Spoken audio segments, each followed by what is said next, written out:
Recording. Welcome. I'll call to order this regular meeting of the DWP Board of Water and Power Commissioners. On the agenda, we're going to make a couple of changes in order. After doing the first 5 items before the consent calendar, and then the consent calendar, we will then move to item number 26. We'll move that up to the first item for approval and discussion. Then we're going to need to go into a brief closed session. Then we'll come back and finish up the open items for approval and discussion. We will put items 28A and B at the top of that list, and then complete those items, then go into the remainder of the agenda. I have no opening remarks other than those procedural ones, so we move to item number 2, report briefing by the General Manager. Thank you, Mr. President and Board of Water and Power Commissioners.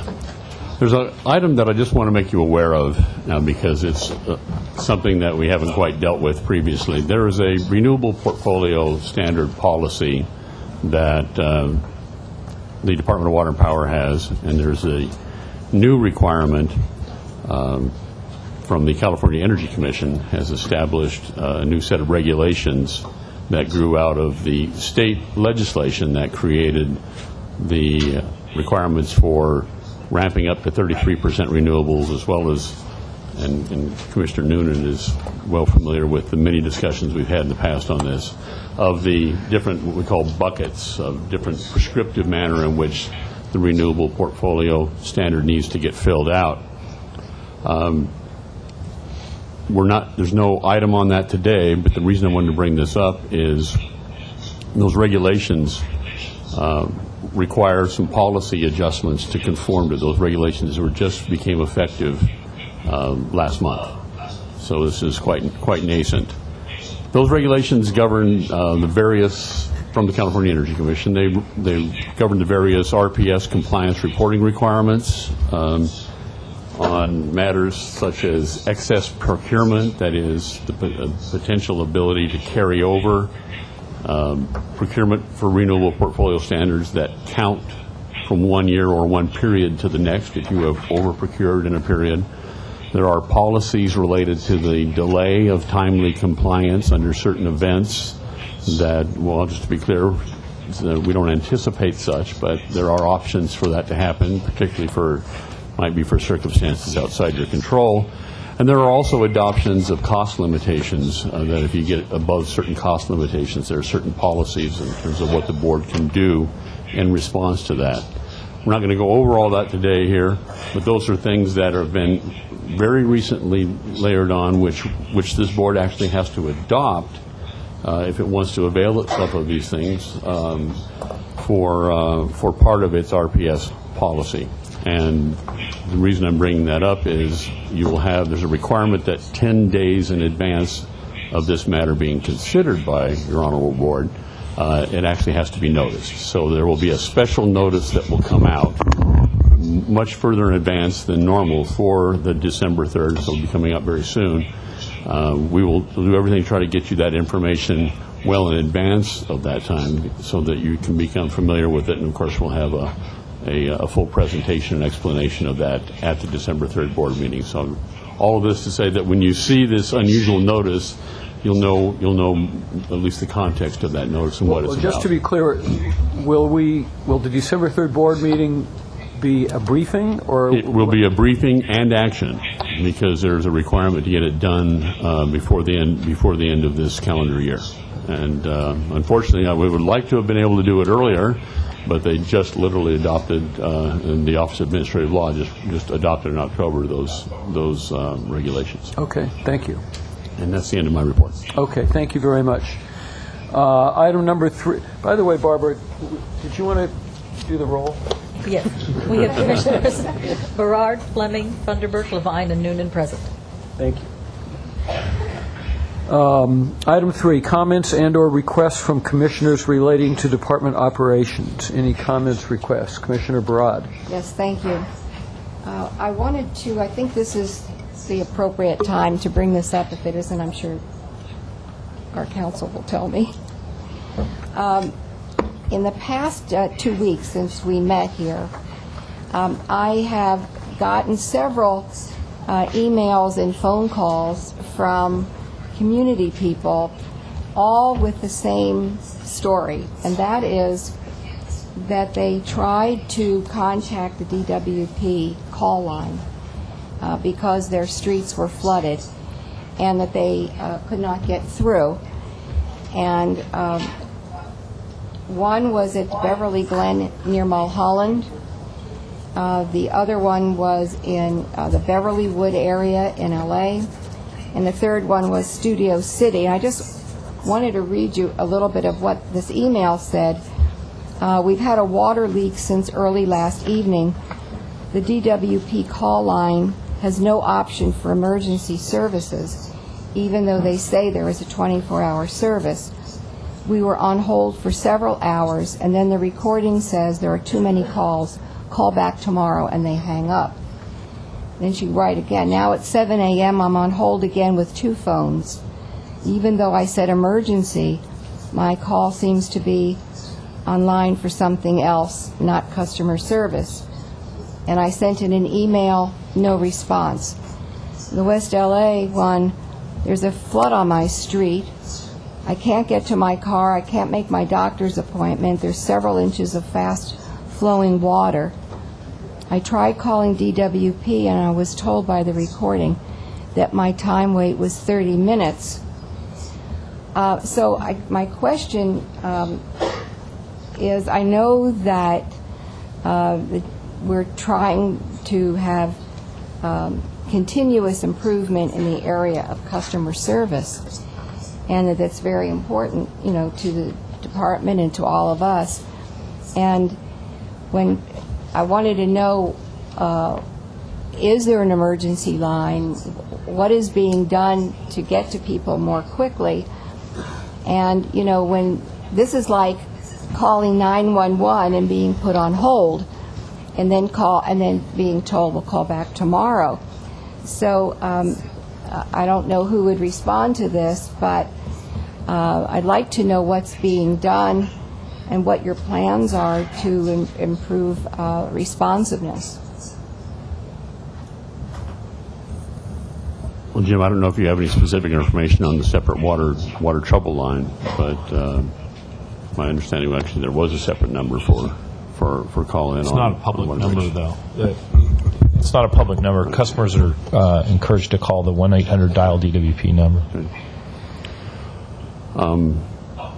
You're right. We do have an unusual backlog right now as we're going through this whole issue with the changeover in our customer information system, and it's probably going to continue for a good 45 or 60 days as we get through another billing cycle and get these things cleaned up. But I will look into see what we can do to have a separate number and a separate line that bypasses that, and we'll look into see if we can do that. Good. Thank you. And then if you can report, and we'll report back on that. Thank you. Yes. I appreciate that. Thank you. That's a very important concern to all of us. It certainly is. Commissioner Noonan. Thank you. I would once again like to commend Gwen Williams, who really is doing an incredible, tenacious job of evaluating the procurement services for the department. I know that she's checked in on me and my requests on several occasions, and she will be presenting to our board sometime again in the near future. The one thing that I would like her to shed light on is when we do distribute RFPs, the specifications and requirements, I want to make sure that they're not too narrow, that they exclude certain vendors. I want to make sure it's a fair playing field. And if she does require a third-party consultant to shed light on how the RFPs are issued, I would welcome that personally as a commissioner. Of course, this would be something that we would have to study as a board. but I really, really appreciate the job that you're doing to increase the transparency of trying to be more inclusive to the community and their eagerness to respond to department bids. Thank you. Any other commissioner comments at this time? Okay, thank you, commissioners. Item 4, opportunity for the public to address the board on items of interest to the public that are within the subject matter jurisdiction of the board. We have one card, one speaker on item 4. We're going to have 2 cards now. Oh, now we have 2 cards. Okay, the first speaker is J.D. Smith, and please limit your comments to 2 minutes. Thank you. Good morning.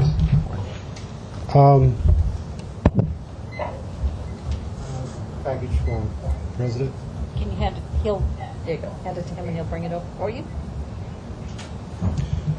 I'm here to talk about the $250 million bid that was just done on the 31st of October, where Barnard Construction was the low bidder, and according to the LADWP specs, they are supposed to have at least 3 bidders, and that was only 2. Also, in the LADWP specs, there was an outreach program. And for some reason, I don't know if it's supply department or the city attorney's office, but the outreach program has been taken out. Therefore, there are thousands of subcontractors, minority contractors like myself, who are being discriminated against because I submitted a bid to the low bidder, Barnard Construction, and these rules say they are supposed to negotiate in good faith. They refuse to negotiate in good faith. And I don't know why the outreach program was taken out, but it is discriminating against a lot of subcontractors. We are a disabled veterans company, certified by the state of California. I mean, I don't know if it's state money in this project, it probably is, but we were supposed to have a chance to at least negotiate in good faith. And there was supposed to be at least 3 bidders. And also, what I found out talking to some of the prime contractors is that after this bid is made, Barnard Construction bid it close to $250 million, which is $208 million. And there will be a 15% add to that bid. And from what I understand, most of the prime contractors don't know that. So Barnard Construction was approximately $20 million below the other contractors. So there has to be something going on where the other primes don't know. So I'm asking these commissioners to make a tough decision. I would like for this bid to be rejected and rebid it, so the protection for us as subcontractors can be put back into the specs, because I was able to file a protest with the other commissioners. Of course, they did nothing. I don't know who those guys were. But anyway, I don't even have that right this time, because the outreach has been taken out of the bids. So on those bases, I'm asking that this project be rebid, because it could save the city of Los Angeles millions of dollars, because now contractors will know that there's a 15% addition to this contract, so they will be able to bring their bids down much lower. So there's millions of dollars for the city of Los Angeles. Wrap up your remarks, if please. this can be rebidded. Thank you. We will look at it. Thank you. you. Thank you very much. Thank you, sir. Okay, the next speaker is Tony Wilkinson. Hello, Tony Wilkinson, Chair of the Neighborhood Council Department of Water and Power Memorandum of Understanding Oversight Committee. As there's been a staff change in the water recycling group, and I think there's an opportunity to thank the department for one of its most successful outreach efforts ever, which was the Recycled Water Advisory Group. that brought many neighborhood councils together to consider the recycled water master plan. I was part of that, and it was just a wonderful experience. Ironically, a year ago today, in December 2012, there was also a purple pipe request environmental process that was started. And the department had all the people with the specific interests together. That was never presented to the Recycled Water Advisory Group as, oh, we're going into the environmental project process for this, you might want to comment. And I think it happened at the last board meeting that came up, and it sort of surprised everyone, well, you know, why wasn't there any outreach? And I think it shouldn't detract from the wonderful success that the Recycled Water Advisory Group has been. Evelyn Cortez Davis is moving on, I believe, to be the Director of Water Rights, Manager of Water Rights for the department. But whoever succeeds her, and throughout the department, I think there's a time to observe that outreach is not an assigned task. It's kind of a way of thinking about everything that the department does, any significant project. So hopefully in the future, if we have, and certainly any environmental process, the department's been successful in bringing together many people from neighborhood councils who are actually just a proxy for the public. And so I hope that they use the neighborhood councils in the future and make certain that all these projects, like the one that came up last month, have successful community input. Thank you. Thank you very much. No more Okay, that's the cards? last speaker. That was the last one? Yes. Okay. Item number 5, potential comments or reports from the ratepayer advocate. Yes, good morning. Camden Collins, Deputy Director and Acting Director of the Office of Public Accountability. One of the tasks that I was given to do during the absence of the director was pursue our hiring objectives, and so I'm delighted to announce that we have succeeded in hiring an individual who comes to us with a tremendous amount of experience in water. Grant Hogue, who I'm going to ask to stand up, is a registered civil engineer with a bachelor's in civil engineering and a master's in business administration from University of California, Berkeley. He has been working with municipal water and sewer utilities on their financial planning for over 25 years. And he is currently a regional board member with the American Waterworks Association, and we're very delighted to have him join our office. We should have as many Berkeley grads as we can get. I'm sure that wasn't intended as a discriminatory conduct, but yeah, as a Berkeley grad, you know, I'll say that had nothing to do with it. The second item I have very briefly is to make you aware of the fact that our office has been used for executive session advice with the advice and counsel of the city attorney has been the recipient of confidential documents, and therefore to the extent you want to ask the office to advise you on a matter in executive session, it falls to you as clients to define in advance the materials that we would have and the attendance as constrained by your wishes so that we could provide you with that advice. And in that vein, I would suggest that your last board meeting you requested to have a briefing on the investment policy so that you could better decide the changes to that policy. And we very much would appreciate being included in briefings of that nature, and that one in particular, so that we can also be as informed as you. Being a new office, we haven't been able to learn everything all at once any better than you have, but it would be appreciated if we could hear what you hear on issues you ask for special briefings on.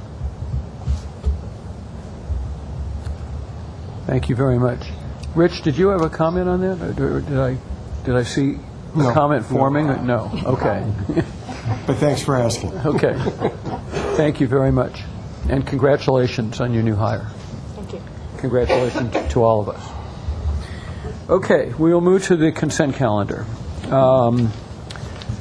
which is items between item 6 and item 17. Do any commissioners wish to remove any items from the consent calendar?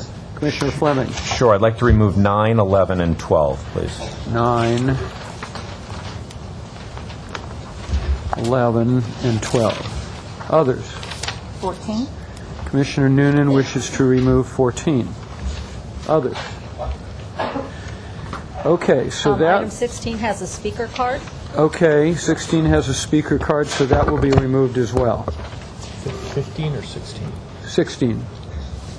16. So that leaves on the consent calendar items 6, 7, 8, 10, 13, 15, and 17. Do I hear a motion approving those items? Is there a second? Second. Second. Those in favor? Aye. Any opposed? Those items are approved. We will now go to the items that were removed from the consent calendar. We'll start with item number 9, removed by Commissioner Fleming. Bid number 504 to furnish, deliver, and pick up passenger and light cargo vehicles on a fully maintained, as-needed, bare rental basis. Is anybody here to discuss that item? Here they come. Okay.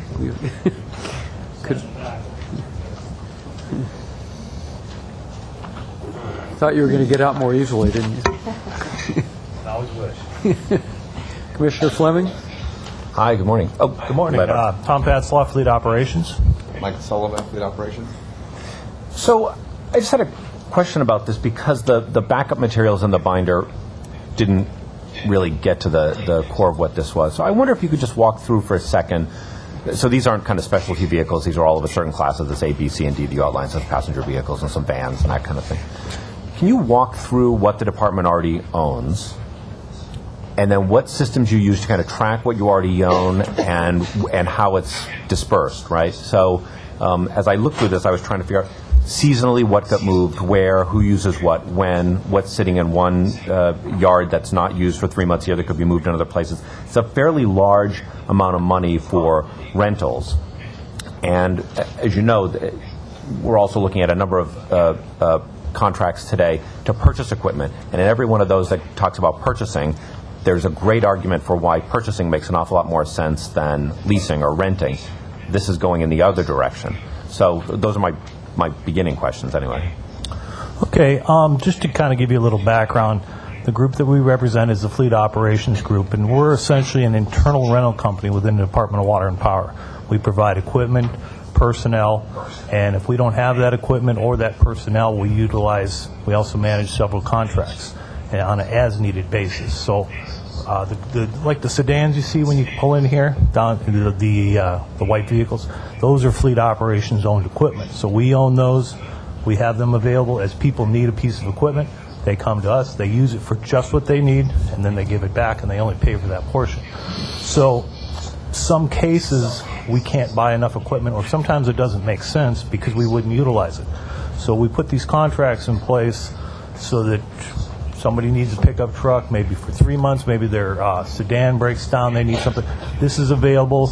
We've set a certain minimum to it, just to make it competitive, but it's a way to supplement the fleet and kind of buy time until the purchasing process goes through. It's very difficult to buy equipment here, so sometimes we use this for special projects. Sometimes it just fills in between purchase contracts.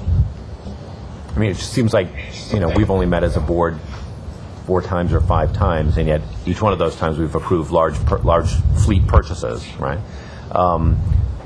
So talk a little bit about how you track where those vehicles are. So I come in downstairs here, and there's always a lot more cars than seem to go out, right? It's always, we're packed downstairs with those white vehicles. For a number of the items that you're asking for in this, it's for some far-flung holdings of the DWP, right? So some of these vans were going off far off site. But how do you move the vehicles? What's the system by which you move the vehicles at any given time during the year so that they're not always grounded in one place, that they're actually going geographically to where it is that they need to be? Well, we track the vehicles through what's called a FAMOUS system, Fleet Accounting Management. I don't remember the exact terminology of it. But every vehicle that is on rent is tracked. There's a work order charge to it. And we know how long it's been out there, where it's going, who's got it. And that's something that we evaluate very closely. There's reports that go out to the end users because these things go out to, say, power system, water system, And those reports go to them every month so they can see what they've got out there and what their costs are. And then we meet with them on a regular basis to go over that. We are a rental company, so the different divisions of essentially, we don't necessarily know what they do with it, but we provide them that information if they need it. And they track their usage accordingly. So the vehicles that this rental contract would cover, what vehicles are being replaced? So currently, is there an existing rental contract in place that's supplying these vehicles? Yes. And that's expiring? Yesterday. And you've had that one for 3 years? Yes. Should we not be purchasing vehicles instead of keep doing these 3-year rentals? We actually did purchase vehicles in the last 3 years. The previous contract was for the amount of about almost $9 million. This is about half as much. So because we purchased some sedans, we purchased some electric vehicles, and we purchased some pickup trucks, we've cut down. In fact, I believe one of the contracts that this board approved, one of the very first ones, was for some cargo vans. Right. Those cargo vans will offset rentals, and that's the reason that we've been able to actually cut this rental contract in half. But if we bought some more things, couldn't we, that we get more use out of, and that's actually more cost effective, couldn't we get rid of even more of these rentals? And that's something we look at on a regular basis. I met with Gary this morning. We talked about some other opportunities. That's why some of these things we look for the piggyback opportunities, because it's a quick way to get vehicles. Other purchases are a lot more complicated. So it's something we discuss on a regular basis. We don't want rentals here. We want to own as much of this equipment as we can where it makes sense. Some of these things, it doesn't make sense because we don't use them enough. Right, and that's what I'm kind of concerned Yes. with here. And that's something that is a discussion we have on a regular basis. We're really trying to own what we need that we know we can use, so you don't have a bunch of vehicles sitting around. But we also, the process sometimes is very difficult, and you'll get to hear about some of those challenges later today. If that's the case, does it make any sense as a 3-year contract?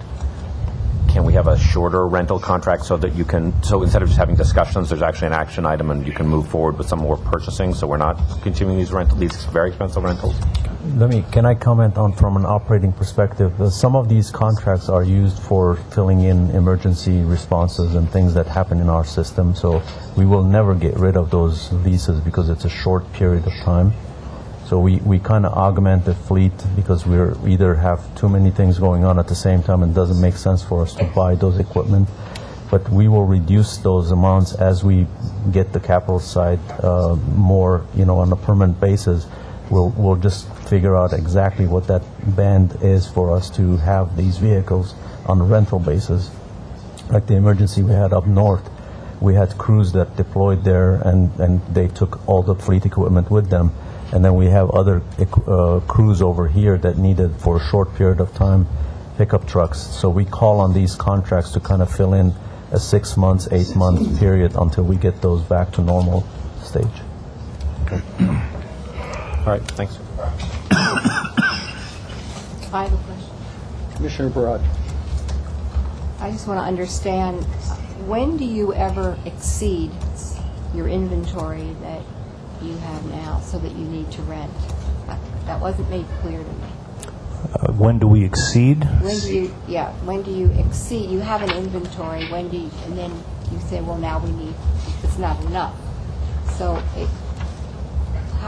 when is that? I don't quite understand that. Well, what happens is, the department staffing levels fluctuate. Power system, water system will put on additional crews. They can hire personnel quicker than we can buy equipment. And so a lot of times they'll put together another crew, or in some cases, vehicles will break down. They'll become old, something catastrophic will happen to the piece of equipment, and they need a replacement. Are you able to manage your inventory so that you don't exceed that you don't need more? Are you able to manage what you have? Yes, we're able to manage what we have. So that you don't have to rent? To rent. Not at this time. In a perfect world, we would have exactly what we need, and the utilization would be 100%. But that's one of the benefits of a rental contract is you only pay for what you use.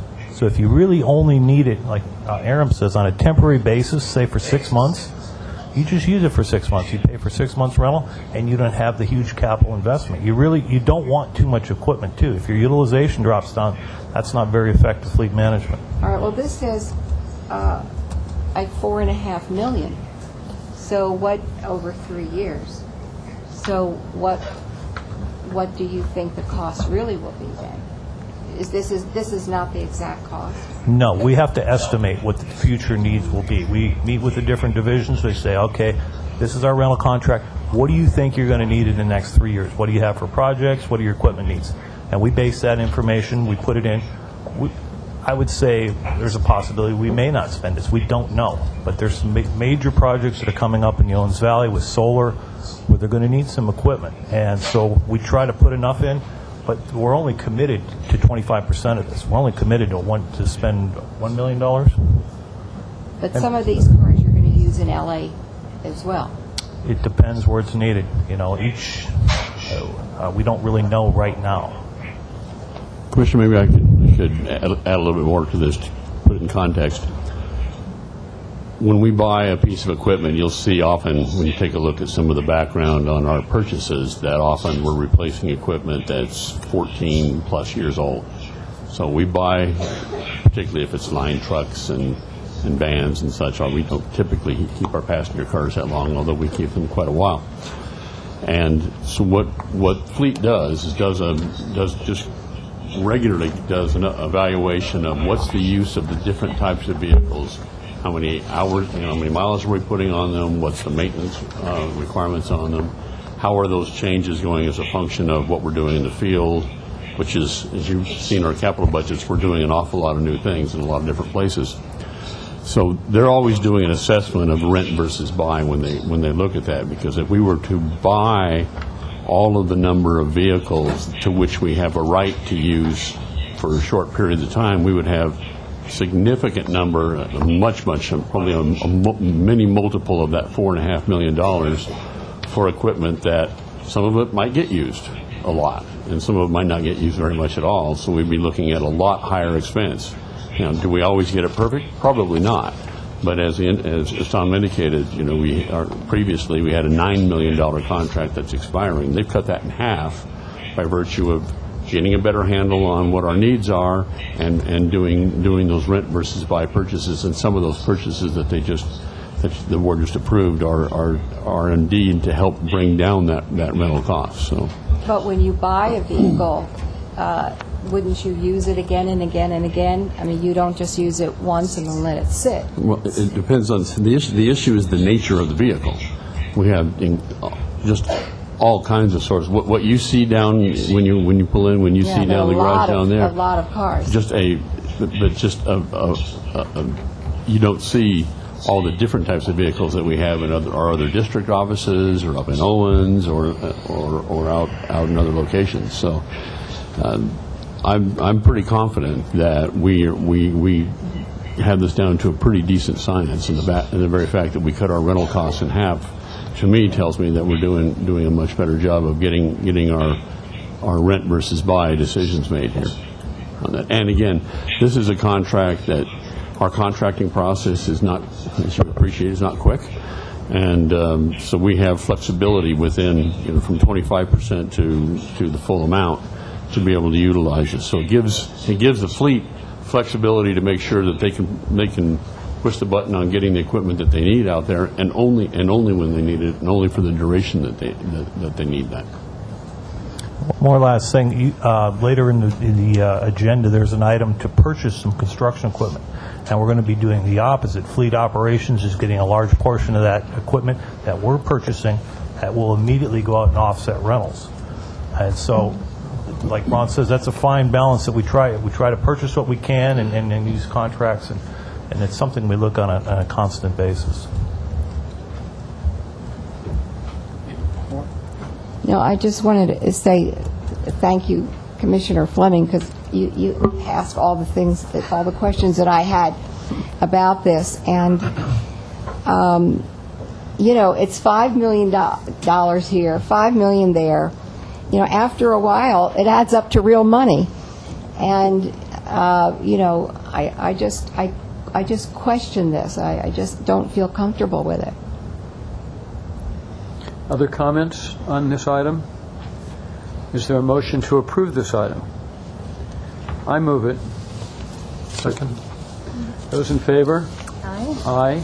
Those opposed? No. I think it carries 3-2. Thank you. We now move to item number 11, also withdrawn from the consent calendar by Commissioner Fleming.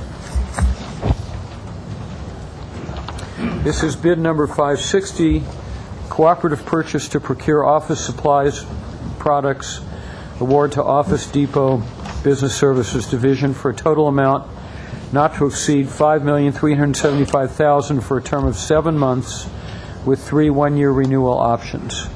Gentlemen, if you could introduce yourselves. Good morning, Commissioners. Lou Feldmeyer, Supply Chain Services. Joe Delacerda, Supply Chain Services. Hi, good morning. Good morning. So I don't doubt that we need office supplies, but the backup for this request, I mean, this is a request for $5.4 million, and the backup is basically 2 pages. So, and I read it a bunch of times because it's not hard to read the 2 pages. And I just need an awful lot more information about the bid, and I understand it's a cooperative one, but the bid, what it includes, what cost-saving mechanisms have been put in place in the past to lower the number of office supplies that we're purchasing, right? I mean, that's a lot of, Post-it notes. And we've already had long conversations before about, 2 meetings ago, about $3.5 or $5.5 million in toner. So maybe we can take the toner out of this $5 million here. I'm just trying to, this is just very little information to go on to approve such a large measure. And the city contract probably should have been attached to the board letter. I think that would have made it a little bit better. It is a cooperative purchase. Can you speak a little more into the mic? Thanks. It is a cooperative purchase. We did have 4 vendors participate in the reverse auction. It is for an annual expenditure of about $1.5 million per year. That equates to about $167 per employee per year at the department. As far as cost-cutting measures, over the last 2 years, Assistant General Manager Gary Wong has sent out information to the divisions telling them to make sure they manage their stationary supplies, aggregate their spend to reduce processing costs, only to order when necessary, make sure that all products are for department use, make sure it goes through an internal approval process so the divisions know what their people are buying. So those are some of the controls that have been instituted to try to reduce those costs. Again, this is a cooperative where we try to get with our sister departments, aggregate that spend, put it through the reverse auction. This contract's about 4.5% less than the previous contract, so it's a good deal for the city, good deal for the department. So something that may be helpful for us in the future when looking at this, right, is if you could provide the backup that speaks to exactly what you just said, right? So that shows that you are lowering the costs over a period of time. This contract is less than previous contracts, and kind of walks us through why it's less. So what internal measures have taken place so that we're spending less money on things like supplies? Mm-hmm. Well, the cost is reduced from the vendor. I mean, the reverse auction process kind of really forces the vendors to really sharpen their pencil. I mean, if they want to get the award, and I think you're familiar with the process where the numbers are on the screen, doesn't identify the vendors, but identifies their numbers, and it's held over, this one, I don't know whether it was 3-4 hours, whatever the period of time was. They constantly have to come back and continually reduce. It's like an auction. Right. But a reverse auction. And I appreciate all that, but also the internal thing. So you're saying internally managers are saying to folks, can you scale back on this, can you cut back on that? And that's always good for us to hear, that those kind of cost-saving measures are going on internally. So anything you can do in the future to back these things up with that kind of data would be very helpful. Also, in 2011, the general manager also put out a bulletin to the employees, same thing, asking them to manage their stationary expenditures. Yeah, and also the way the structure of this contract is, it's 3 line items. They identified line item 1 was at 109 core items that the departments met, and then the other ones are specifically 3 other out of a catalog that directed for their less expensive items. So there's mechanisms in place in the contract that gears the user to purchase the less expensive We items. restrict certain items, so employees can't buy those items. Right. I appreciate that. And it's a fantastic website that Office Depot has. We have a lot of flexibility with it. That's great. Other questions, Commissioner Barad? When was the last contract? Last Office Depot contract? The current Office Depot contract expires in February. And how much was that for? Let's see, I think it's on the board letter.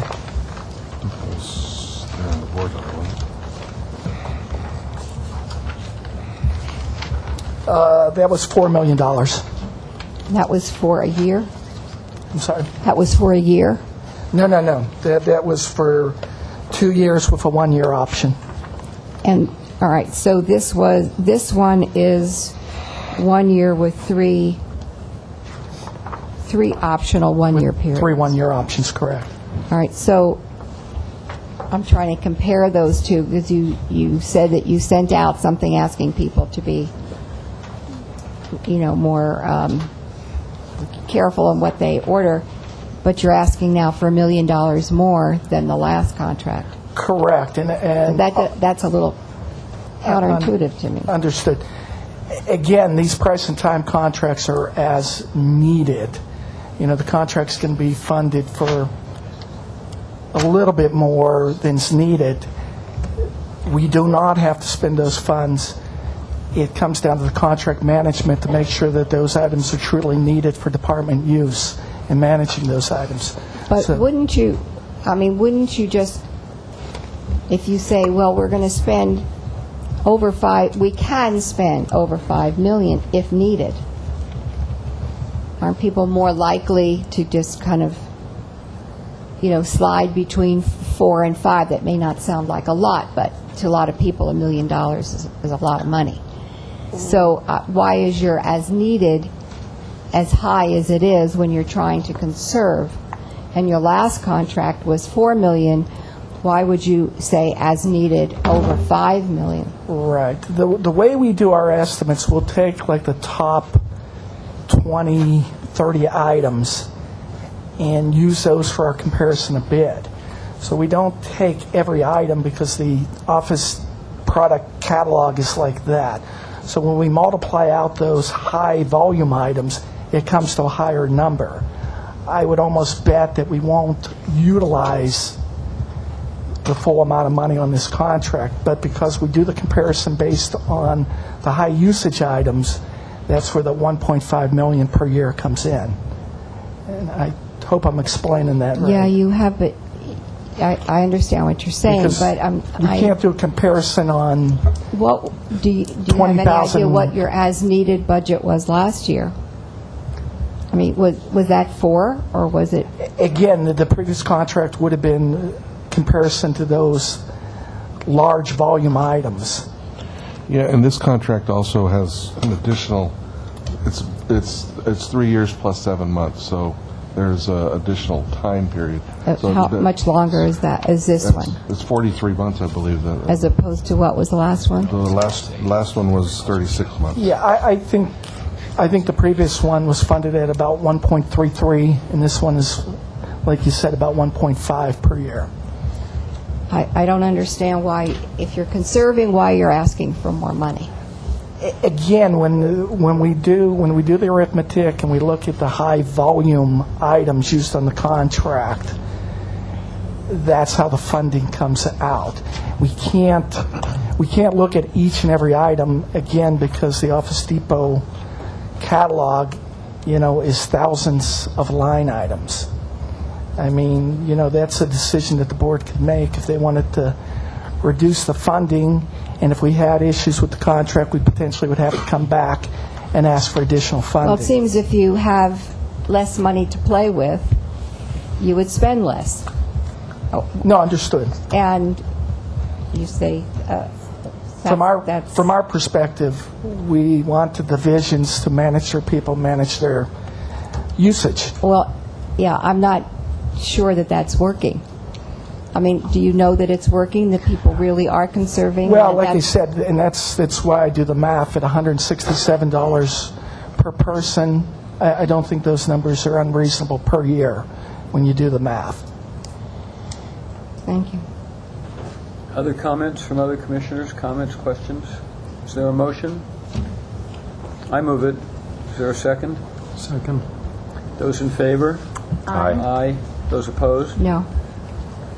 Thank you. Approved, 4-1 vote. Thank you very much. We now move to item number 12, also withdrawn by Commissioner Fleming. Bid number 7377 to procure line trucks with auger booms, including service, repair, and operator training. Award to Alltech Industries for a total amount not to exceed $6,805,302 for a one-time purchase. Gentlemen. Good morning. Bassam Abu Shakra, Power System Engineering. And Scott Briasco with Fleet Engineering. So it's kind of the similar questions I had about the last two. It's an awful lot of money. It's $7 million, and I get the need for when these are specialized vehicles. I get that they're going to cost that much money, but I could use more backup. The amount of information that we're given is actually pretty scant for something that's this size, and I'm especially interested in when you talk about there's either 14 or 16 that are vehicles that are getting retired, right, and that this replaces. And there's not very much, other than saying that they're in the shop a lot, there's not an awful lot of description as to how long those, you've had the vehicles, the mileage, the usage of the vehicles. You just have to remember that most of us are lay people, right, and that we're reading this. We're trying to get as much information as we can out of this, and to give us perhaps a little, for something that's $7 million for very specialized equipment. I think we would all benefit by having much greater information about both the purchase and then the equipment that the new purchase is replacing. Okay. Okay. I can touch on the equipment that's being replaced. The average age of that equipment is 14.3 years old as of today. So by the time this new equipment comes in within about a year, that equipment will be over 15 years old. The service hours on that equipment is on average is about 4,800 hours of operation. So we start to look at replacing this type of equipment when it reaches about 10 years of age. So this is certainly beyond that threshold, and it's equipment that in order to meet reliability and safety and other basic parameters, we feel that it's timely that this equipment be replaced. Yeah, my questions really aren't that it needs to be replaced, because I'm guessing that it does. It's just the information you just gave us now, like for future reference for other folks who are writing these kind of things, to put more of that information in these, so that we have to ask less questions, and we probably could just read it. That'd be helpful to us. Commissioner, I want to make sure that we're responsive to your needs, because on page 2, it has that information. Right. So is there just some more additional you can flesh that out. You can just flesh that out a little more. I think if this was at $1 million, we should probably let it go a little easier. But again, it's $7 million, and to kind of just give us a little more information about the very specialized equipment, why it's needed, what it does, some background like that, I just think would be helpful. Okay, thank you. Thanks. I'd just like to add that the last time we had a contract similar to this was in 2008. So we haven't had a contract for over 5 years. Right. And also these trucks were used when we supported the utilities in Hurricane Sandy in New York. These type of trucks. Great, thank you. Other comments, questions? I actually did have a couple of questions. Are these trucks that we're replacing, are they operable and they just require a lot of maintenance, or are they functional, the ones that we're replacing? They are, for the most part. There may be one or two that have kind of reached that point where they're not. What grabbed my attention was the upgrade and the impact that the diesel emissions would be much lower. Is DWP getting any credit through CARB or through South Coast AQMD and actually you don't need to answer this right now, but I'm just interested in it. Are we getting credit for the reduction of emissions? These trucks, diesel is a very significant identified contaminant, and I think that if we're doing something voluntarily that's not required by the regulation, then we ought to be provided credit and promote it. Right. Now, we work very closely with the South Coast Air Quality Management District, and as you've noted, these trucks are substantially cleaner than the ones being replaced for all the pollutants. So it's particulate matter, it's NOx, it's CO. And one of the things that we'll be doing with 3 of the units, and we're working hand in hand with the AQMD on this, is that 3 of the units will be plug-in hybrid units. So when they go out to the job site, the diesel engine turns off, and the auger is basically operated with batteries similar to hybrid technology that you see today with gasoline vehicles. So we're pretty excited about that technology. We think it'll do a lot for heavy duty applications, and the AQMD we're working hand in hand with them on this specific project.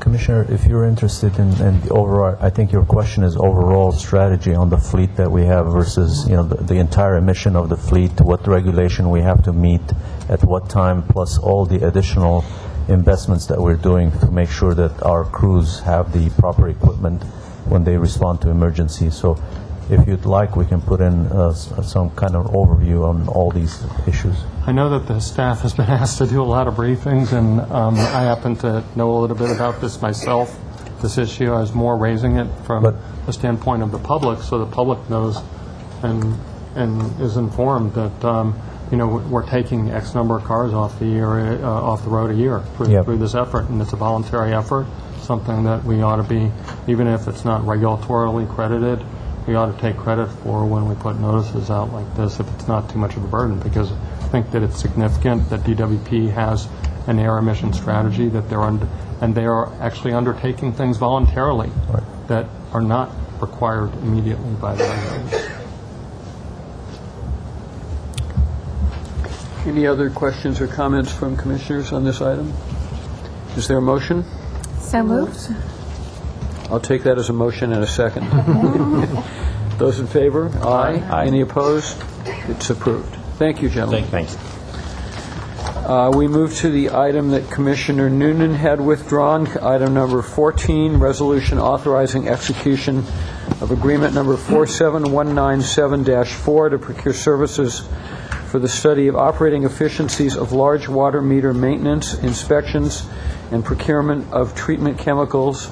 Award to Veolia Water North America Operating Systems, LLC, for a total amount not to exceed $1,487,900 for a term of 3 years.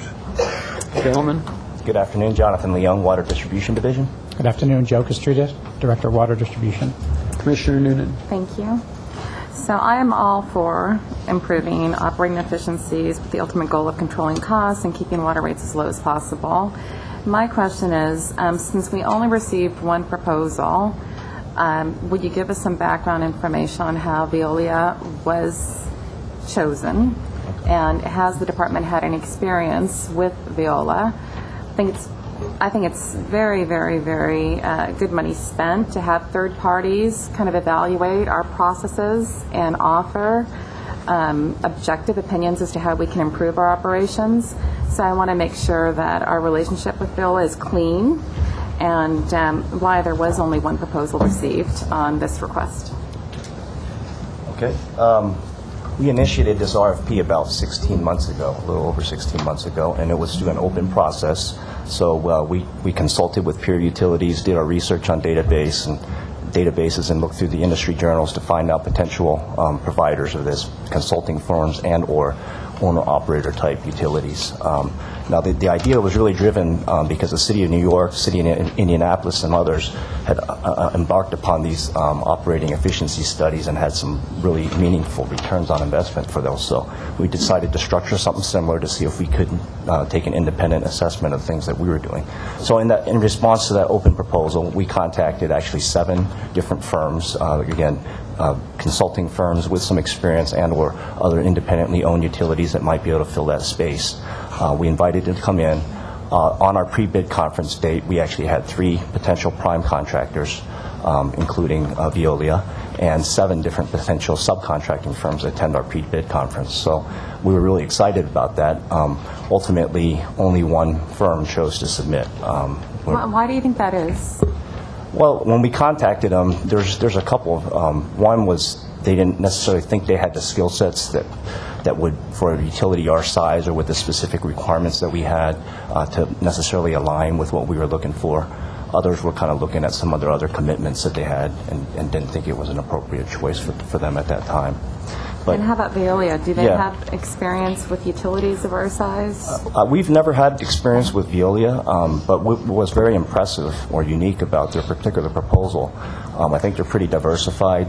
They're both an owner and operator of a large asset base, as well as providing business consulting services for other utilities. So we thought that was a very unique combination. Just to illustrate, Veolia owns and operates or operates over 20 million water meters globally, as well as 3,000 different treatment plants. So we felt that they would have the requisite experience that if they were to come up with maybe not only some type of industrial engineering, business planning ideas, but then some practicality to those recommendations. So we thought that would be a very unique opportunity.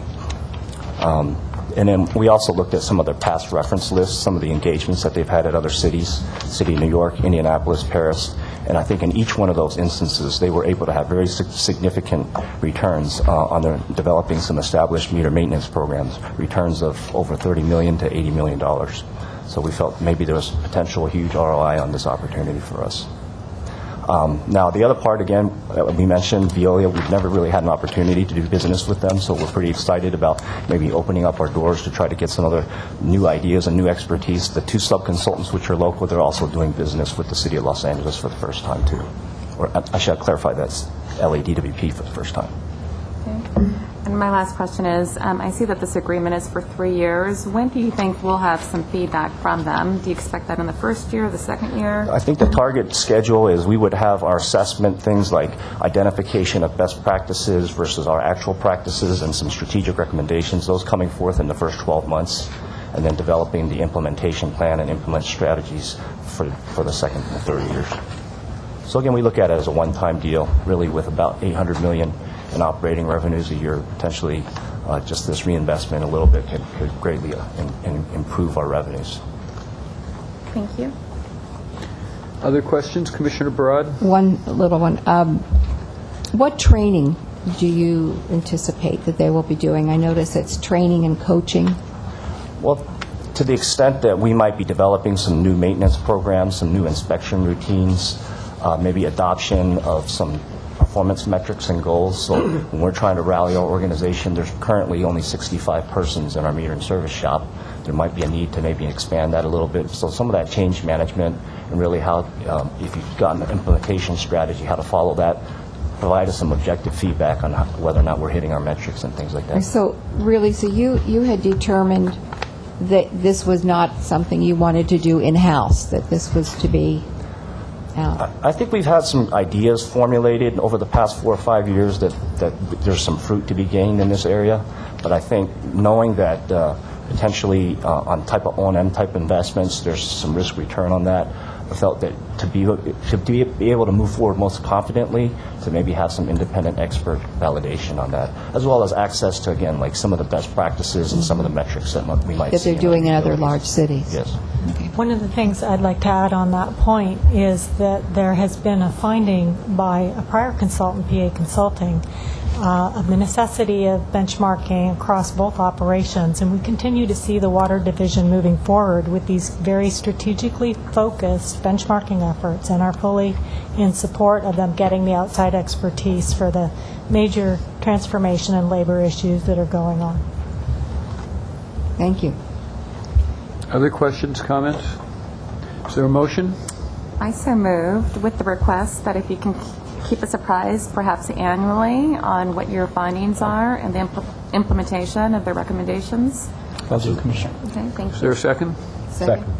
Those in favor? Aye. Any opposed? It's unanimously approved. Thank you very much. The final consent item that was withdrawn because there's a speaker on it is item number 16, resolution authorizing execution of license agreement between the Los Angeles DWP and the City of Burbank for a proposed vehicle parking lot within transmission line right-of-way number 6. Is there somebody on staff here for number 16, and who is the speaker? The speaker is Ross Young. Mr. Ross Young?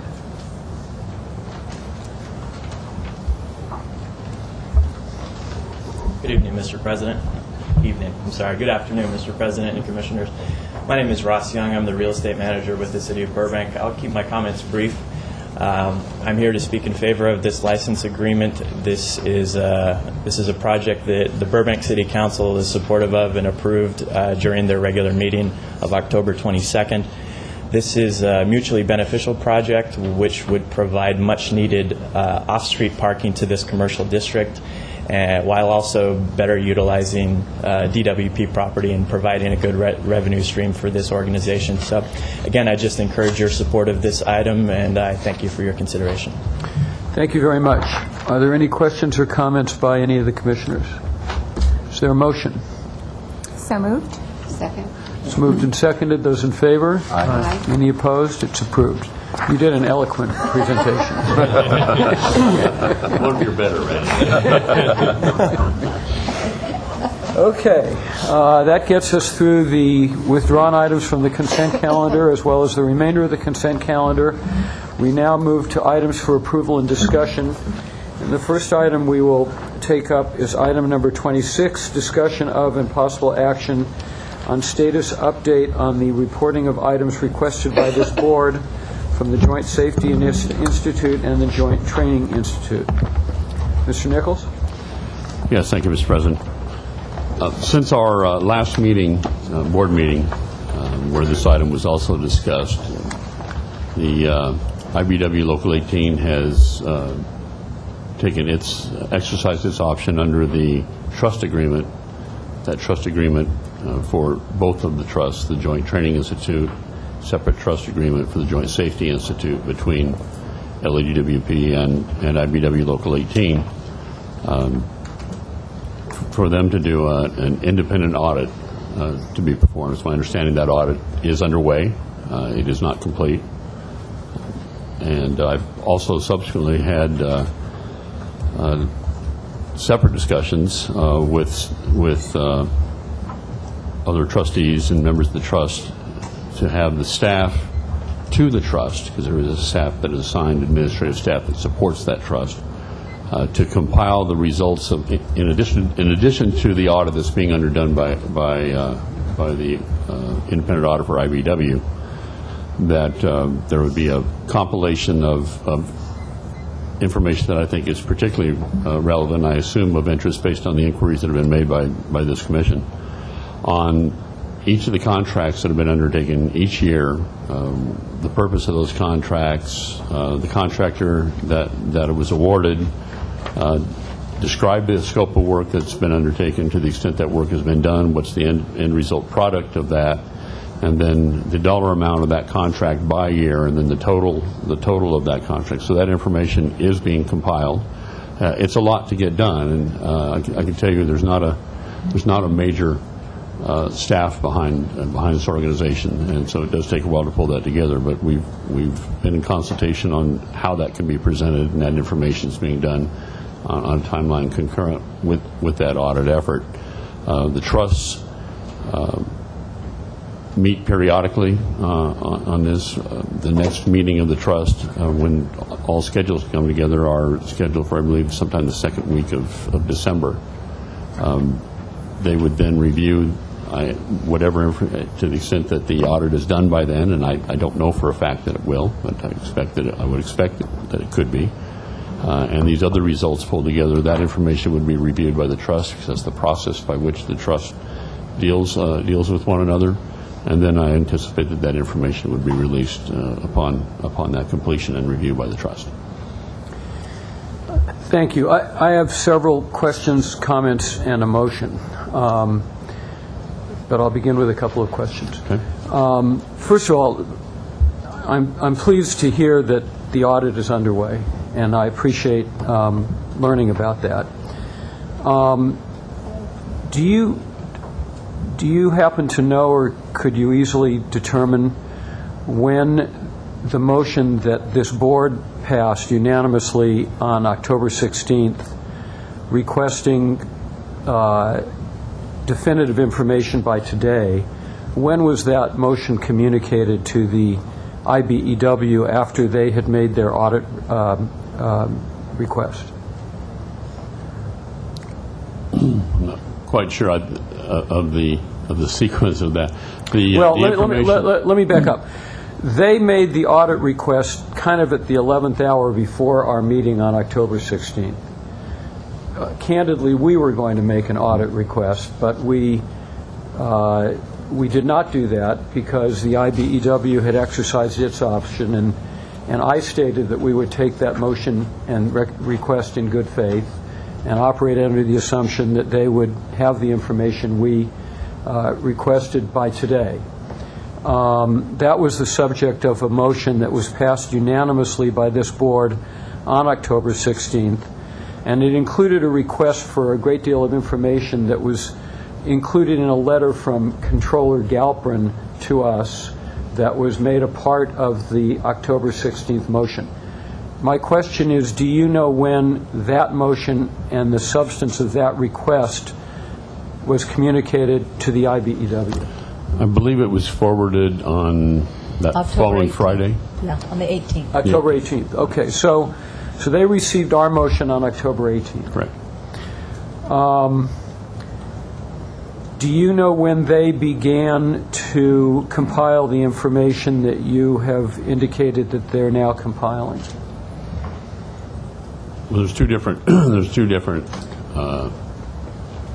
efforts on that. One is the audit themselves, and they went out to their auditor to an auditor at some point in time that, and I don't know the exact timing by which, since it's their action, it's not the trust's action, it's a party's action.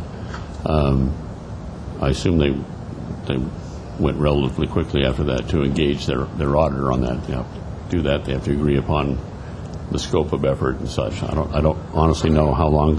I'm not a party to that action. The effort with respect to compiling additional information has just been undertaken in the last roughly week to 10 days. Okay. Speaking for myself, I appreciate your efforts to assist us in obtaining the information that we've requested. I'm also extremely disappointed in the lax response that we've received. There was a prominent Los Angeles Times story indicating that some $40 million was unaccounted for and unavailable to, and the information about it was not readily available, not available at all. That story was, I believe, in the LA Times of September 19th. So that's exactly 2 months before today. At the first possible opportunity, this board made the motion that we did on October 16th, indicating that we wanted to know how this ratepayer money was spent. And here we are on November 19th, 2 months after the Los Angeles Times story, when I would have thought voluntarily the trust would have provided us the information. It's information that's that the public deserves to have and that the board requested. But even before the board request, I would have assumed that there would have been efforts to make that information available. And now we are 2 months after the first disclosure to the public. and 2 meetings, and more than a month after our motion, and we have received nothing. And while I appreciate your efforts to try to induce this information, we don't have it. So I'd like to hear from the other commissioners, but I will indicate that I intend at the end of this discussion to make a motion to refer this to our city controller, Ron Galprin, who had sent a letter spelling out a great deal of the information that he felt was appropriate, and that we included in our motion to that we passed on October 16th, and we don't have any of it. And I don't think that we've been left with any choice but to ask the city controller to conduct an audit as efficaciously as possible and help us to be able to report to the public how this ratepayer money was spent. Commissioner Barad? Yes, thank you. When was our first meeting of this commission? Wasn't it September 24th? It was October 1st. Well, excuse me? October 1st. October 1st. Because this item was on the agenda for discussion at our very first commission meeting. Yes. So this whole discussion goes back to October the 1st. And I share your displeasure, President Levine, that some of this information should be readily available. I don't know why they think that they're starting from scratch to put it all together. You would think some of that would be there in their file cabinet or their whatever. And I just want to say that the longer this goes on and the more time that goes on that we don't get the information that we requested, the worse it looks. The worse it looks for the trust, the worse it looks for DWP, the more the community reacts. So I concur, and I think that we acted in good faith with the union, and when they said they wanted to have their own auditor, I think at that time there were some of us that wanted to proceed and go right to the controller, who has the authority to get this information. And I think that it is time. We've waited long enough, and I think that we should definitely have the controller go ahead, whether he has to subpoena these records, whatever is required. But I concur with you, and I think we should go ahead and ask the controller to take this, to get the information. Thank you very much. Mr. President. Commissioner Fleming. So I would certainly agree with your comments, Mr. President, and certainly Commissioner Barad's comments as well. I mean, to your question about what they had in the file cabinet, let's remember that the auditors they've hired are, in fact, their accountants. Right. So it's not as if they have to walk down the hall even. They have the information there, so it should be readily available.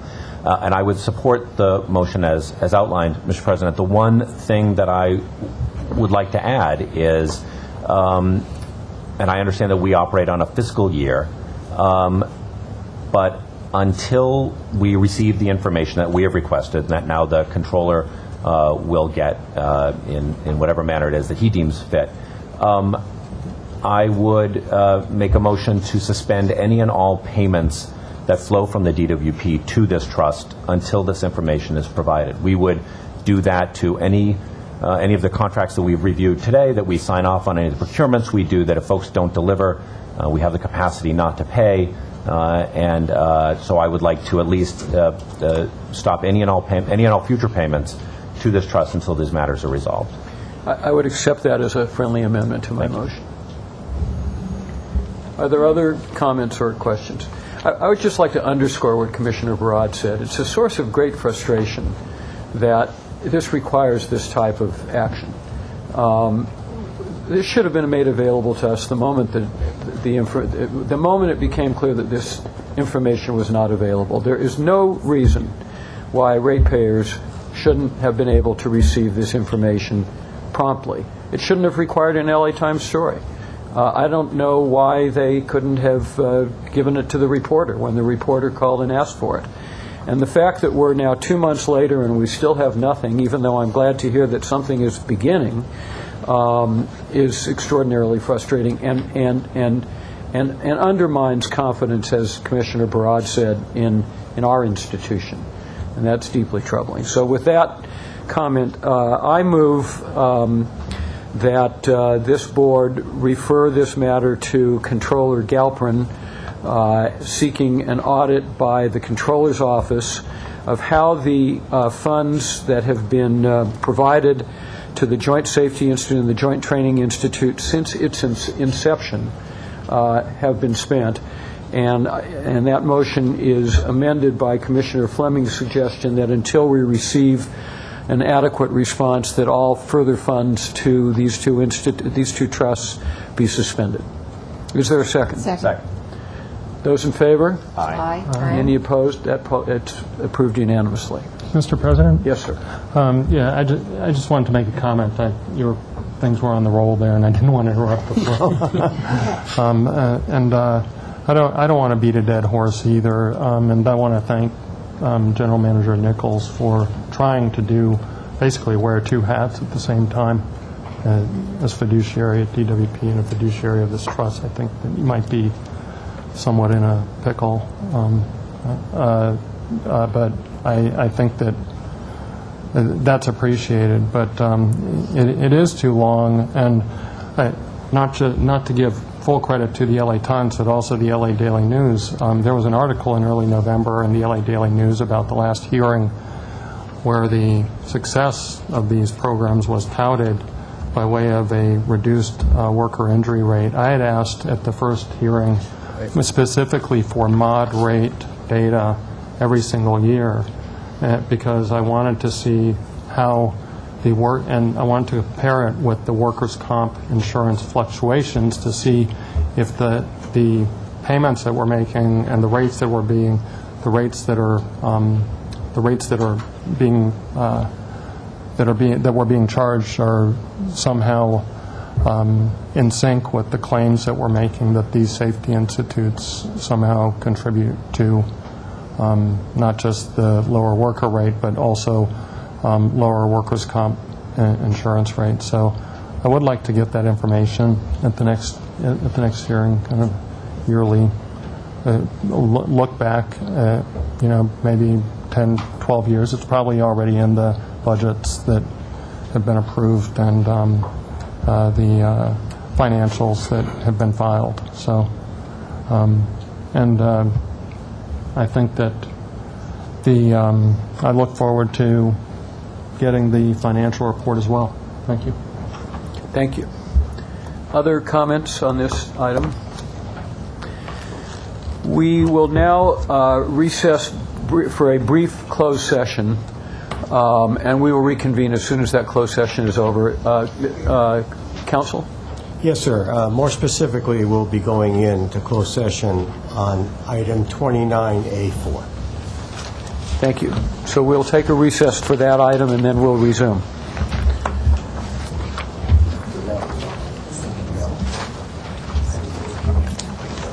No, that's fine.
We are recording. Okay, we are back in session, and we are going to accelerate items 28A and 28B on our agenda, as I noted earlier. We'll begin with items 28A and 28B. Commissioners, Mr. President, I'll be presenting on this item. This is an informational item. We're not asking for action at this time, but it is a very important item for us, and we will be back to request authority at an upcoming meeting. We are talking about preparing and forming a joint powers authority. We have the opportunity to do this and to take advantage of a new financing technique given some legislation that was just passed and signed by the governor in October. It would allow us to issue rate reduction bonds, which are also known as securitization, which is a lower cost form of financing than if we continue to issue bonds directly from the department. I'm just giving you kind of the 30-second overview here. If we do this, we think we can significantly reduce the rate increases that our customers are going to face by on the order of about 3% over the next several years. We would be planning to form this JPA and actually issue such bonds during the next 9 months or so. What would be involved in this, and why is this a good opportunity for us? That's what I would like to cover in this presentation. So talk a little bit about the financing need that we have, what is securitization, how it fits in our overall financing plan, what does it take to form a JPA, and a little bit more on the timeline. Why this is important to us is shown up on the left. We're going to be spending a lot on our capital program over the next several years. If we look back 5 years and then ahead 5, we're spending about 65% more. And this money is going to 3 major programs that we're going to talk about more in the subsequent presentation. Our local water supply program, the safe drinking water program, and rebuilding our infrastructure. This opportunity would allow us to finance these first 2 categories of projects at a significant cost savings. And why is this important? Well, up here we see, we look ahead 4 years, and if we look at the rate pressure we're facing, the majority of it is coming from debt service. So we're spending a lot more on our capital program, we're borrowing money, and that's contributing to about 60% or more of the rate pressure that we see in the coming years. So how does this tool help us in that regard? Well, we can issue these bonds and it would have a lower cost than directly issued DWP debt.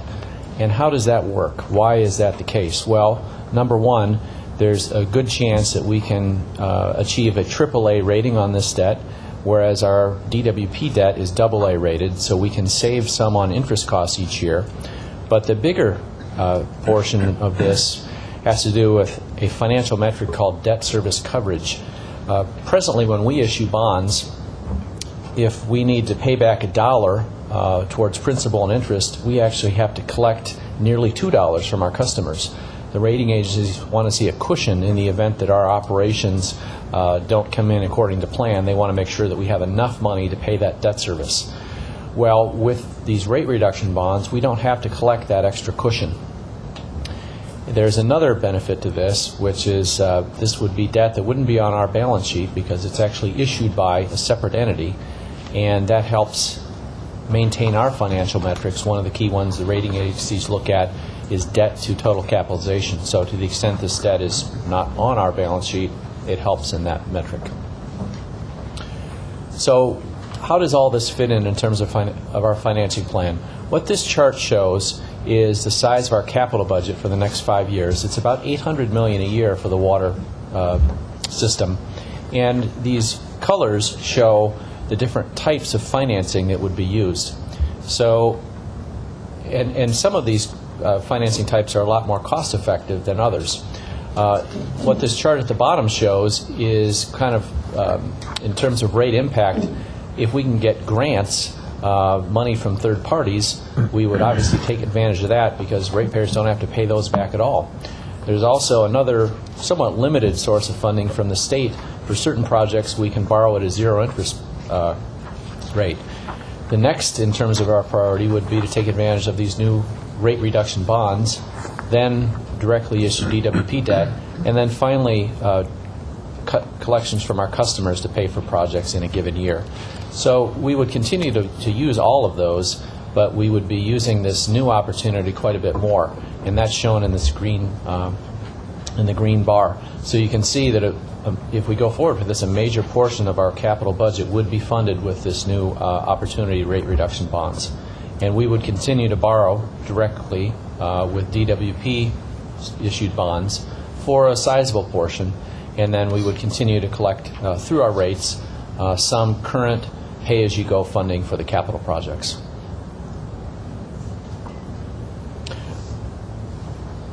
Here's a few key points about a joint powers authority.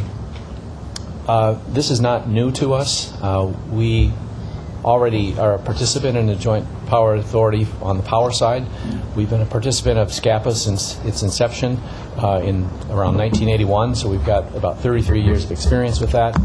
The nice thing about a JPA is if we don't want to participate in a project, we don't have to. There's no impact to us financially, so the responsibility for projects is entirely separate. We would like to form this JPA with perhaps one or two additional members at that time, or at this time. If there's additional interest by other members, they can join with the consent of these existing members. With the Joint Powers Authority, this board and the council is not ceding any control over what projects get financed, whether we decide to go ahead with a project or not. So this is not giving up any control that you have today. It really just offers one thing, which is the ability to accomplish needed projects at a lower cost to our ratepayers. Phil, I'd just like to make one quick point before we move on this, and that is we can form it, any qualifying entity can form a joint powers authority with another party without legislation. We obtain legislation for the benefit of doing this securitization approach, so you might want to make that clear on that. Right, so this new legislation that was passed in October isn't necessary to fund a JPA, as Mr. Nichols just said. What it does is it allows a joint powers authority to issue this type of debt called rate reduction bonds. So the JPA would issue the bonds, remit the funds to us. We bill our customers the debt service on those bonds, remit the funds back to the JPA. They pay off the bondholders. So it's really just one additional step in the process, one additional entity as to how funds are borrowed and repaid. It's a little more work for us, but it's certainly worth the effort because there's the opportunity to save tens of millions of dollars a year in overall cost to our customers. So we think it's definitely worth the effort. When could all this happen, and what are some of the steps involved? Well, the first step in the process would be to actually form the JPA, and there are really 4 steps involved in that. One has to develop a JPA agreement that would cover things like governance, voting, operation of the JPA. Then one would have to execute that agreement with the partner agencies. If we do so, it would require approval by this board and the mayor and council. And then there are some steps involved in legally forming the JPA. There's a filing with the Secretary of State and the Controller and the county clerks in which the JPA would operate. And then there's the step of establishing certain infrastructure. So there would be some contracted for services from a legal standpoint, accounting and a trustee and so forth. So we would propose to take some steps to actually make this happen in the coming months. In terms of forming the JPA, that could start in December, January, and probably be completed in February. There are some initial documents that would have to be drafted and agreed to. Then once the JPA is up and running, we can actually move towards taking steps in making the financing happen. There's a fair amount of setup. When you do this the first time, You have to spend time with the investment bankers, talking about how the funds would flow from DWP to the JPA and on to the bondholders and so forth. So that would take a good couple of months. As we get a little further into 2014, there would be some approvals involved for the financing.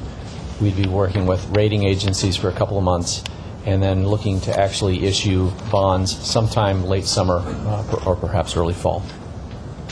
So that's a very quick overview of this. And again, we're not asking for action at this time, but just to kind of give you an indication of what we're thinking in this regard. And we would plan to come back and ask for your approval to actually form the JPA at a subsequent meeting.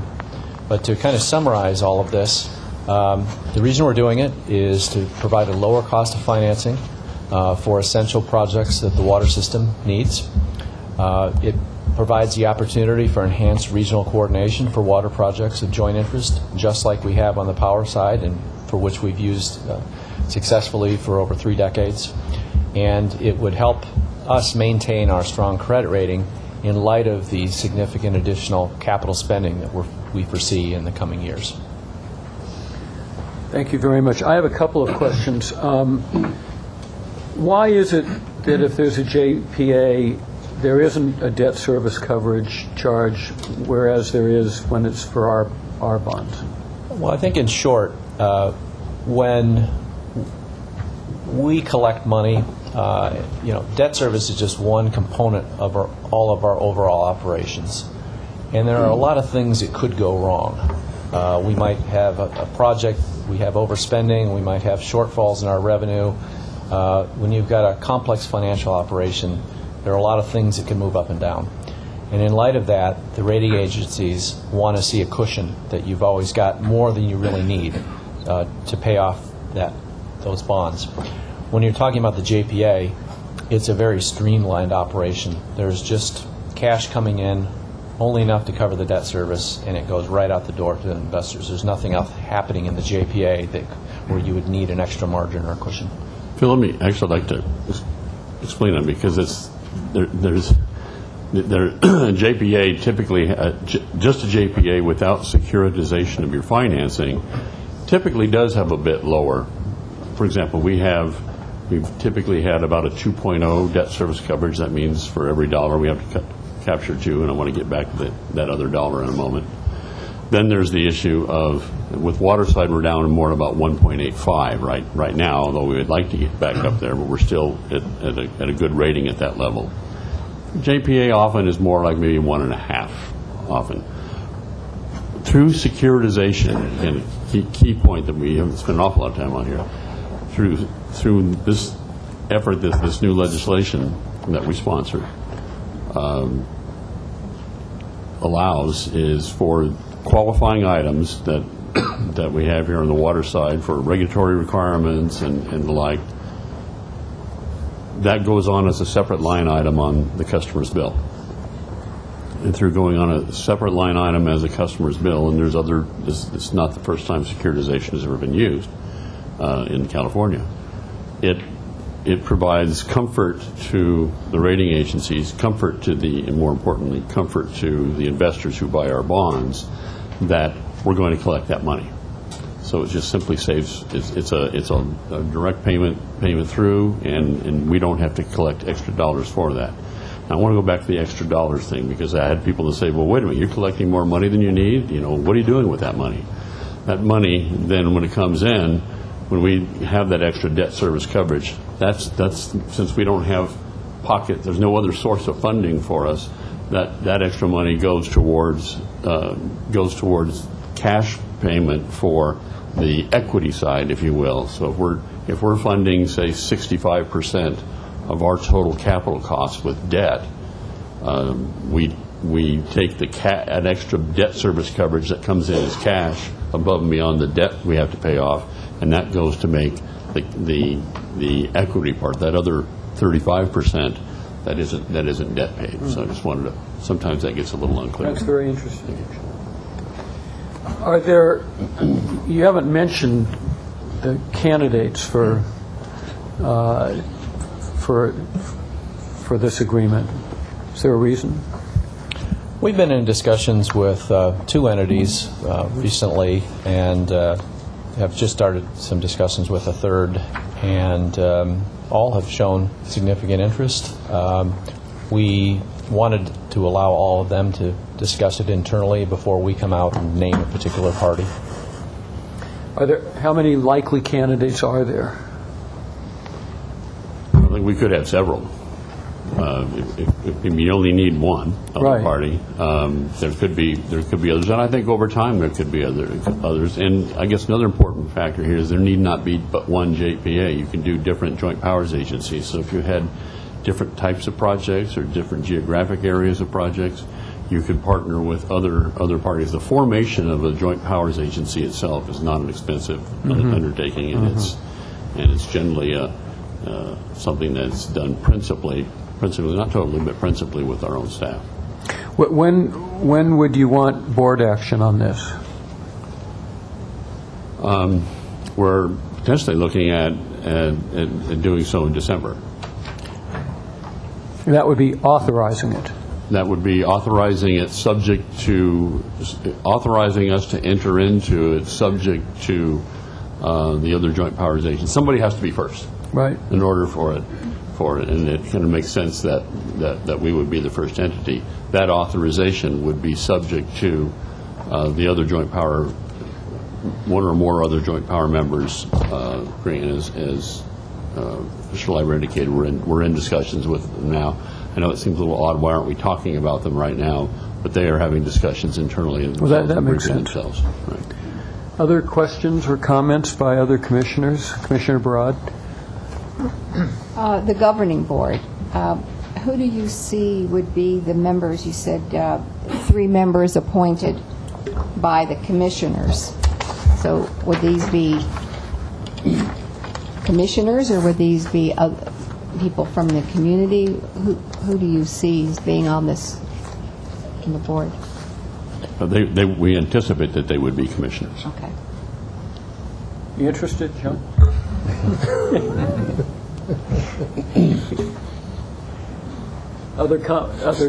Forget the wisecracks by the chairman. I couldn't resist. Are there other comments or questions? Okay, thank you very much. Now we move to item 28B, and before we hear the presentation, well, what's the sequence of this? We have one speaker card. Do we want to hear the presentation first, or hear from the speaker? Speaker. Okay, we have one speaker card for 28B. It's Dr. Tom Williams.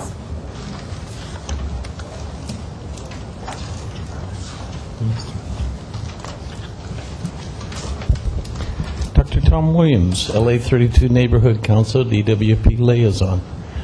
Also with Sierra Club Water Committee. Question: when do we get the pipes repaired? Common practice in the industry is once every 100 years. The current budget, and even the proposed budget, doesn't reflect a replacement of 1% replacement each and every year for 7,000 plus miles of pipelines. Most people produce it in feet. Okay, 100,000 feet of pipe.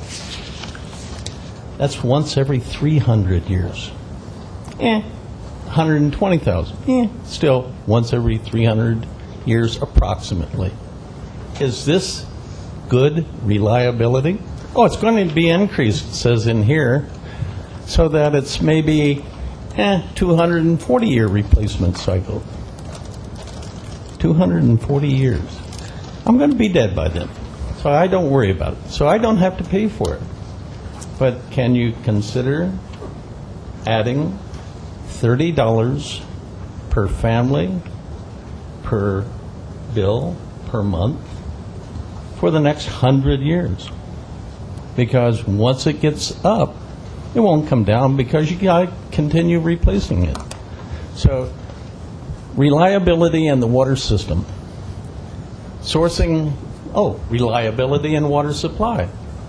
Our local groundwater, we know it's bad in some places, good in other places. but we need a lot more investment in getting that water supply that we can rely upon in place. And that costs money. Another $30 per bill per month. So we have a lot of budget items, but those are the two most important to me. Thank you. Thank you very much. Item 28B, presentation of the Los Angeles DWP budget fiscal year 13-14. Commissioners and President and Commissioners, I wanted to just give a quick preface while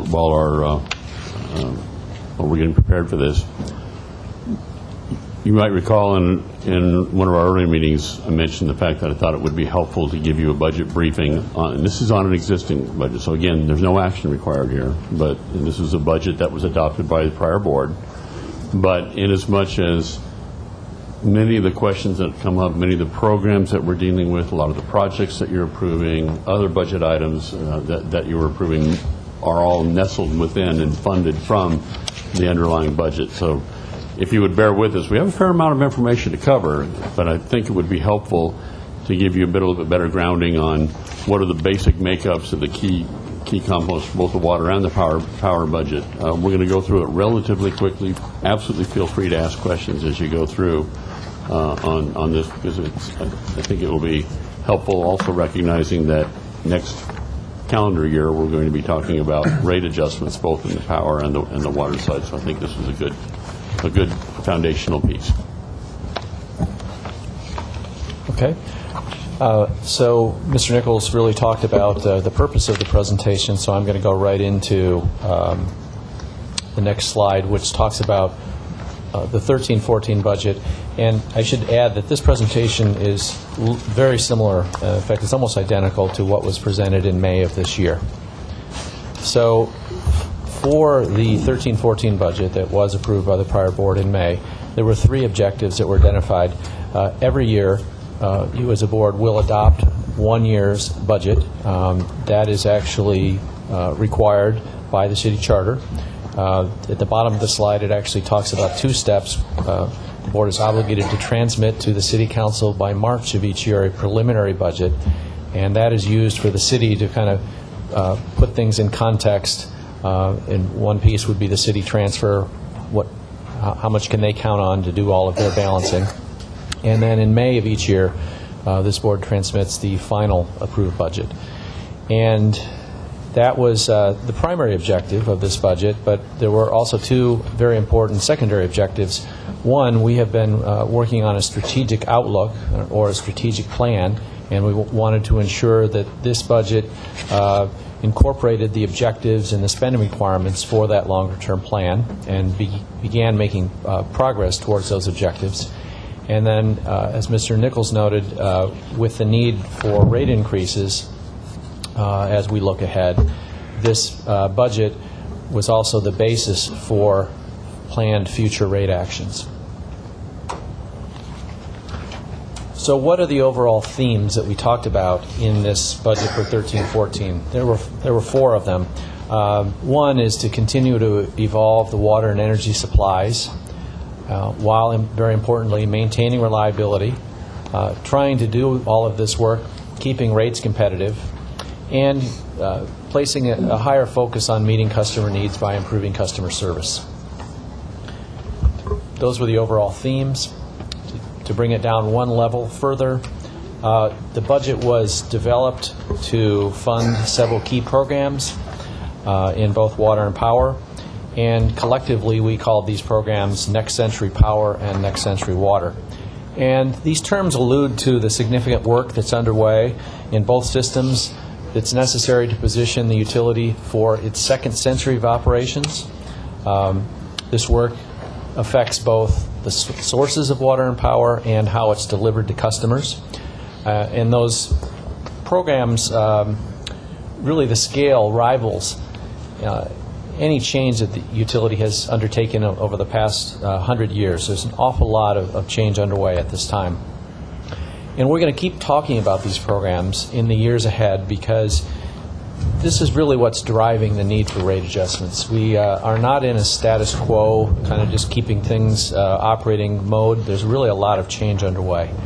And that is going to create one of our major challenges, which is accomplishing all this work while continuing to try to keep rates absolutely no higher than necessary for our customers.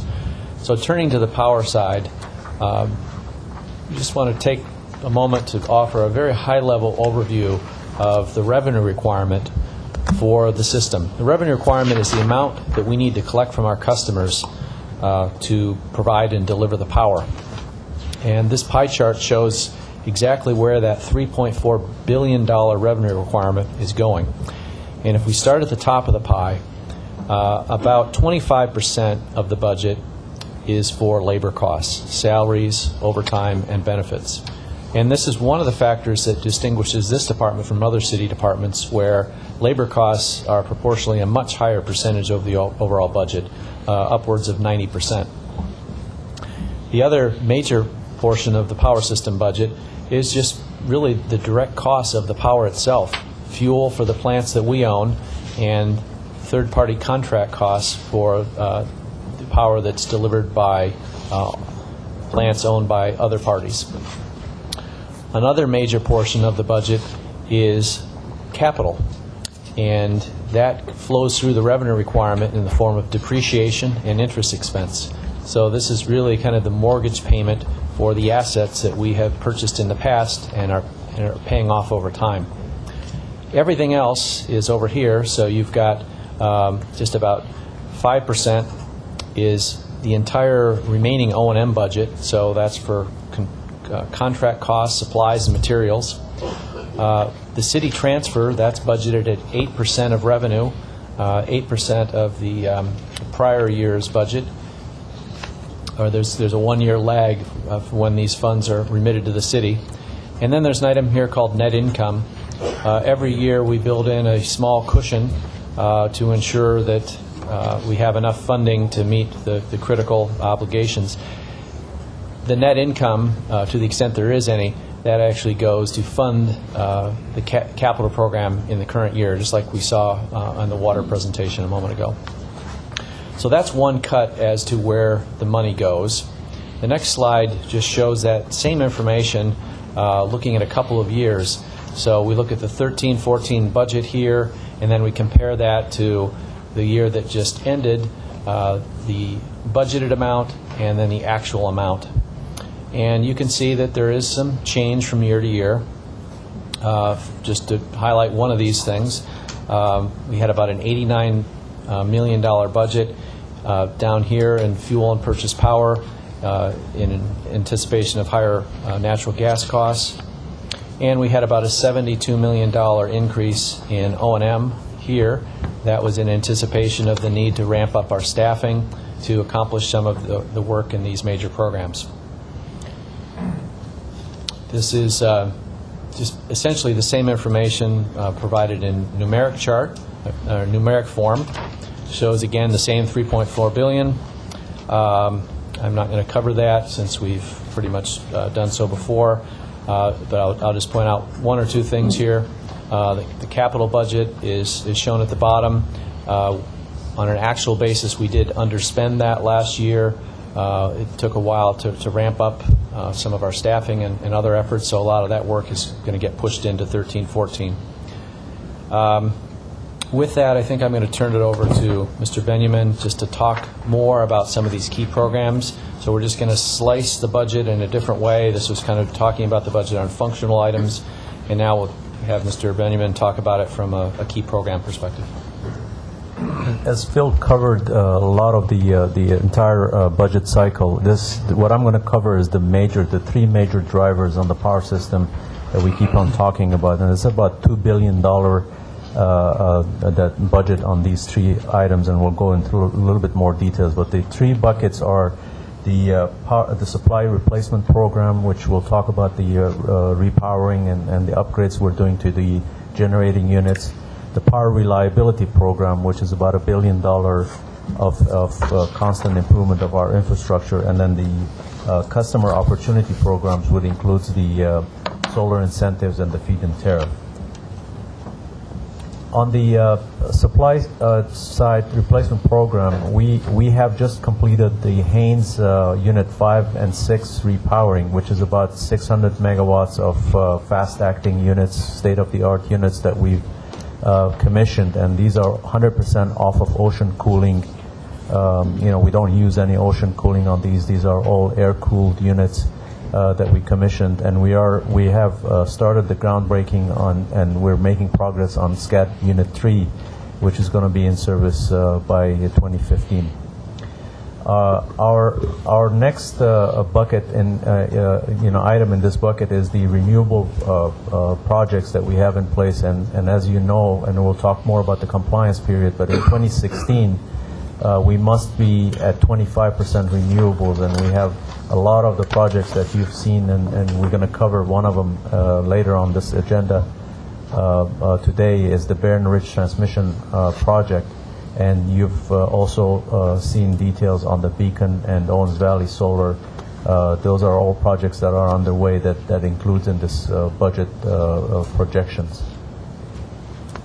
This is a picture of a marketplace station. As we bring in more renewables to our systems, we have to expand our current stations.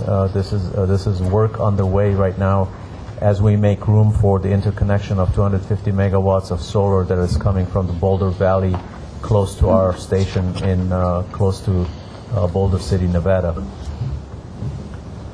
The next item is the power reliability, and we've touched a little bit last time when we had the contract for the poles. That's a small portion of the power reliability program that we have. It's about close to $1 billion that we have on capital and O&M.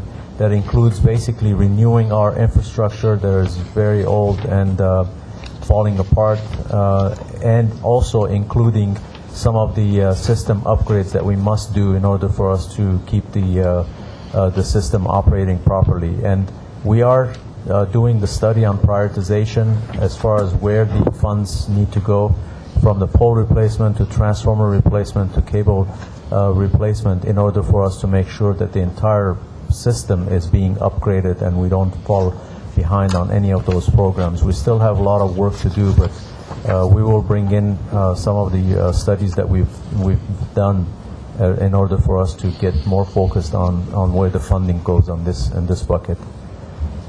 This is some pictures you have. You've heard the term fix-it tickets, and what that means is when we have an outage or we have something that goes in our system, we have trouble crews that move into the system and restore power to the customer.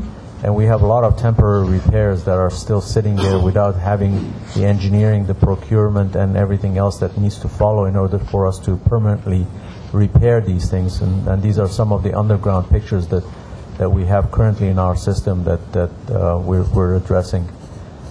These are the overhead poles. We've talked a little bit last time on wood poles and steel poles and some of the cross arms that need attention. These are pictures from the field as our crews are addressing those issues. These are some of the failures that we had on our system. We had a fire recently at a pole top transformers, and we had several explosions of cable in vaults that create a lot of physical damage to the surrounding and the properties. The last bucket that I want to talk about is the customer, expanded customer opportunity, which includes our solar funding for the SB1 solar incentive programs, and also increases the funding for the feed-in tariff that we currently have in place. We have a approval to go up to 100 megawatts of feed-in tariff currently, and you'll have in the budget the progressive increase on the payments, because these are 20-year power purchase agreements, and as we add more megawatts to our system, you'll see adjustments on the projection on the dollars as we move into the fiscal years. But we do have allowance for funding for the incentive programs, and you can see the separation between the residential and the commercial customer incentives. This page kind of covers a lot of the program that we have in place, and you've heard most of these projects, but we have the majority of these are basically in one of those buckets, either power replacement or the reliability program or the customer opportunity program. I just want to highlight the SCAT OLI line is the one that this board approved last time, and it's on this chart. You have the Beacon Solar, we have the Owens Valley Solar. We also have some of the projects that our previous board approved, which is ongoing right now, but we have, because it's a multi-year programs, you're going to see some of the residual dollars as we kind of close these jobs, which includes the Gorge generator upgrade, and that was a forced outage that we had to move in and start repairing those 60-year-old units up in Owens Valley as we generate renewable energy from these units. So,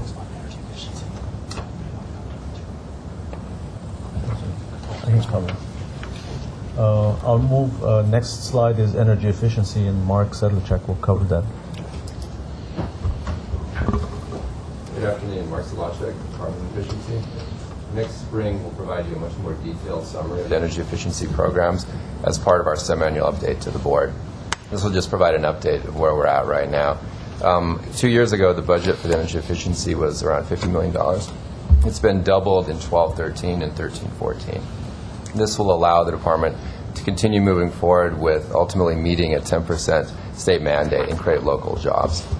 Some of the key programs we'd like to talk about is the Small Business Direct Install Program, Home Energy Improvement Program, LA Unified, and the Energy Efficiency Technical Assistance Program. These represent new programs that historically the department wasn't involved in, and it's approximately about half of our budget, $138 million budget. In terms of what's been accomplished so far, in fiscal year 12-13, we achieved an energy savings of 200 gigawatt hours and 40 megawatts, and meeting our mid-year projection of 175 gigawatt hours. And we anticipate, as programs ramp up working with integrated support services, as we'll achieve 300 gigawatt hours this fiscal year, which, assuming we continue with that, will exceed or at least meet our 10% target by 2020.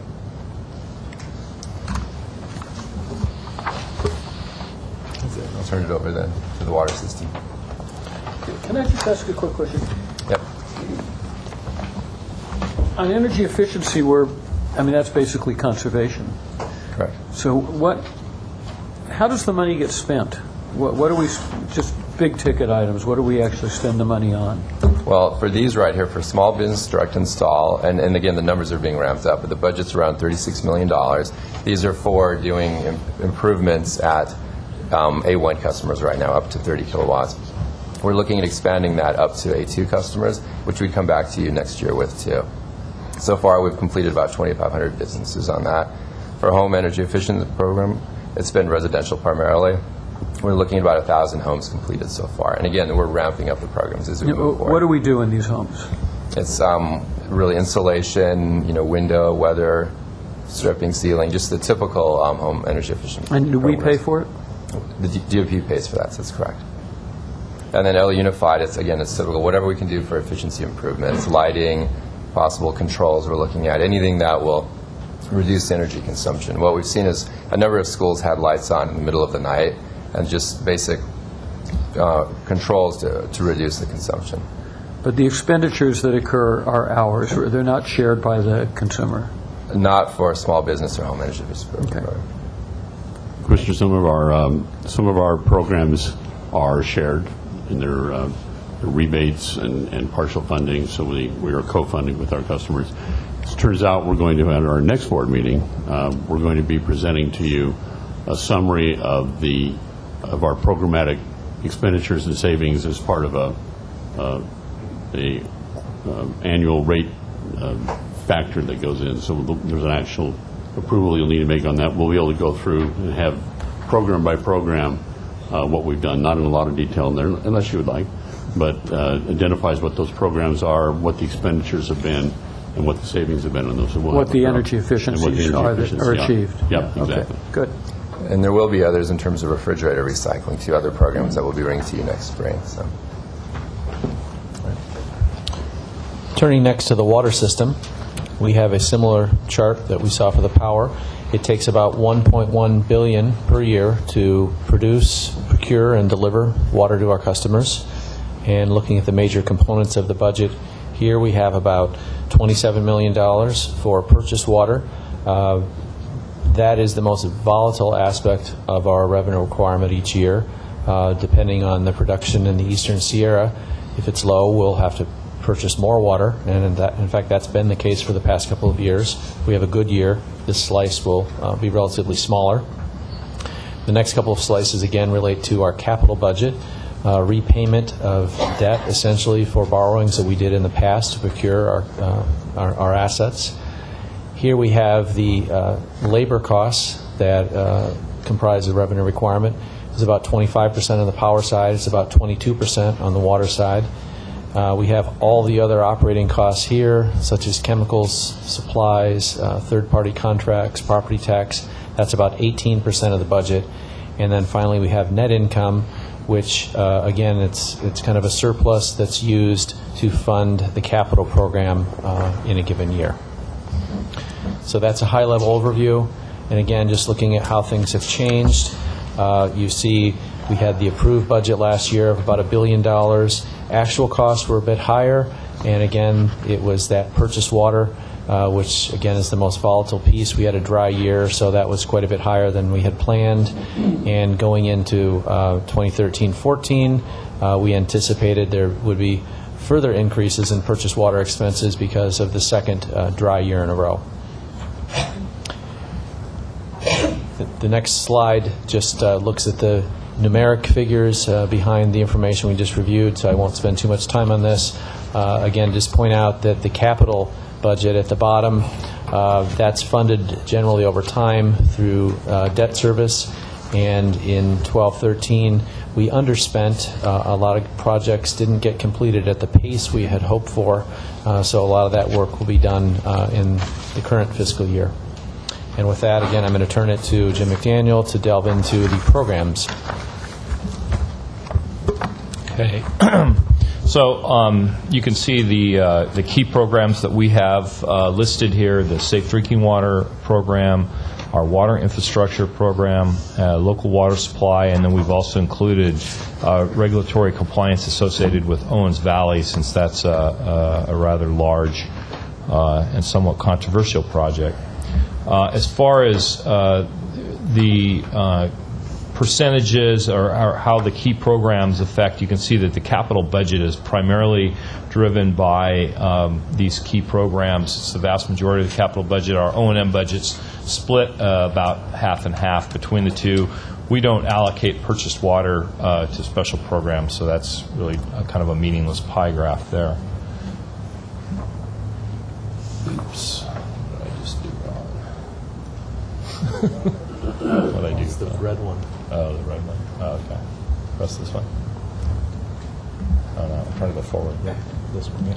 So, okay. I just pressed the wrong button. All right, so taking a look at the Safe Drinking Water Program, we've just kind of broken that up. You can see what some of the main components of that are. This is primarily driven by compliance with the Safe Drinking Water Act.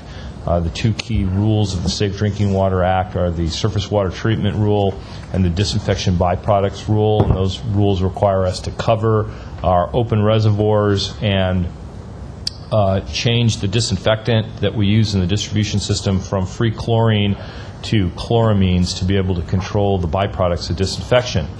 You notice that we have a number of large pipelines that are also part of this this element or this special program, and a lot of people ask, well, what do trunk lines have to do with these water quality improvements? And basically, when we have to replace a reservoir or sometimes even cover a reservoir, we end up with a lot less storage than what we used to have. So the thing that enables us to continue to operate the system and provide reliability to our customers is the ability to move the water around more efficiently. So we've upsized our transmission capacity basically to make up for smaller storage facilities. And so the key things here are the city trunk lines 4 and 5, the river supply conduit, which is it was a unpressurized line, which is no longer allowed under the current drinking water rules. That goes all the way from North Hollywood to Silver Lake, so it's a very long line that has to be replaced in a number of different sections. I apologize for the acronyms in this. The first one there is Los Angeles Aqueduct Filtration Plant Ultraviolet Light Purification Facility. This is one of 2 large ultraviolet light purification facilities that we're building. Ultraviolet light is a new way of relatively new way of disinfecting drinking water that results in minimal byproducts of disinfection. The second long acronym there stands for Los Angeles Reservoir Water Quality Improvement Project Ultraviolet Light Purification Plant, and that is the one that will basically purify the water as it's coming out of the Los Angeles Reservoir, which is one of our large uncovered reservoirs that remains in the system. And then Headworks Reservoir, which is a replacement storage facility for Silver Lake Reservoir. This is a picture of the Headworks project under construction. It's right next to Griffith Park and the Forest Lawn Cemetery there along Forest Lawn Drive. On the water infrastructure program, we are working to deal with many of the same issues that Aram has on the PRP, on the power side of basically aging infrastructure. Our current budget reflects a pipeline replacement rate of about 130,000 feet per year. That works out to about 25 miles. Also works out to about a 290-year replacement cycle. That's not great, but it is an improvement over the previous year where we were at 23 miles and a 320-year replacement cycle. It takes a while to ramp this up. I think also from a rate perspective, we will be increasing the amount of pipe. You can see that by 17-18, we've got this thing ramped up to 221,000 feet, or about 42 miles. Now we're down to about a 172-year replacement cycle. We may not get down to the 100-year rate that Dr. Williams highlighted for you. That's kind of a rule of thumb. What you find out when you do these pipe replacements is a lot of times the pipe isn't quite ready to be replaced yet, and then you've spent a lot of money replacing a piece of infrastructure that didn't need to be. So we're also investing in asset management tools to enable us to be more sure of which pipe we replace. Some pipe can last 150 years. So I think we're getting close at this level, so I don't think there's a reason to panic about this yet, but we're watching this very carefully. This is just a picture of our workers replacing a piece of pipe and a valve replacement. So the third major program is our local water supply and groundwater remediation program. We refocused our investments in water recycling to put us back on track to install 10,000 feet of purple pipe in 13-14. A major part of this recycled water project has to do with supplying recycled water to the industrial customers in the harbor. Requires us to be in discussions with them and serve a quality of water that meets their needs. Our initial foray into this and our initial discussions indicated that probably wasn't a good match, so we are looking at some other options and a higher level of treatment to serve those customers. Hence, we did not spend everything that we'd anticipated spending last year. We're also looking at partnering with our Bureau of Sanitation for long-term treatment facilities. We're looking at how are we going to treat the water coming out of the Hyperion treatment plant, which is the biggest source of recyclable water that we have in the city. And then because we didn't spend all of our budget, what we did do is we've moved up some investments in local water supply and stormwater projects. We work with the county on making improvements to county facilities that help capture stormwater and hold it back so that it can be spread and recharge the groundwater basin. And we were able to, they had some pseudo shovel-ready projects, if you will, and we were able to invest in those and move those forward, and those will pay off for us. This next picture is a picture, an aerial shot of our Tujunga spreading grounds.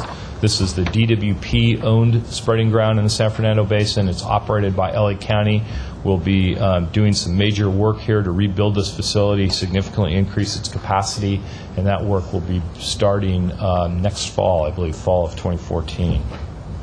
The last one I want to talk about is regulatory compliance having to do with Owens Valley.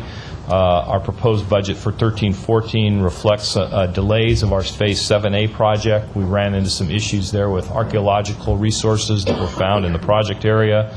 We've now split the project into 2 phases and negotiated a way forward with the regulator to allow us to move forward with the vast majority of the area that doesn't have archaeological resources. And then the design and construction on the remaining project areas will commence as soon as we know what the extent of the resource areas is. And then you see a picture here. This is a slide out of our artist rendering for the Owens Lake Master Project, which is one of the concepts that we have for hopefully reducing the amount of water used on the lake. So what are the high priority projects that you'll be hearing about, probably a lot about for the next 5 years? The Owens Lake Master Project, we'll be working on that one, assuming we can come to an agreement with the regulator and the other stakeholders on the Owens Lake area. Our Owens Lake Dust Mitigation Project Phase 7A, which I just mentioned, the Headworks East Reservoir and the Headworks West Reservoir. Basically what we did on that Headworks, we're up against a regulatory deadline.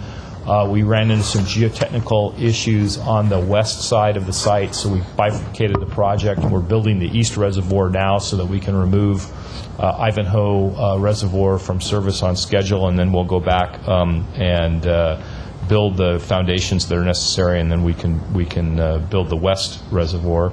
The river supply conduit reaches 5 and 6 and 7. The Silver Lake Reservoir bypass tunnel and regulator station that will allow us to remove Silver Lake Reservoir from service. The ultraviolet light treatment plant that I mentioned for LA Reservoir. Our mainline replacement program, which is going to be an ongoing program, but we'll be accelerating the rate we expend on that one. And then the big one that we're looking for is our North Hollywood groundwater remediation facilities. This one is needed to be able to treat all of the water basically in the San Fernando Basin, and it's much more than just the water in the basin. It also allows us to move forward with our recycle water project to recharge groundwater and store groundwater and spend money on stormwater capture for the purpose of water supply.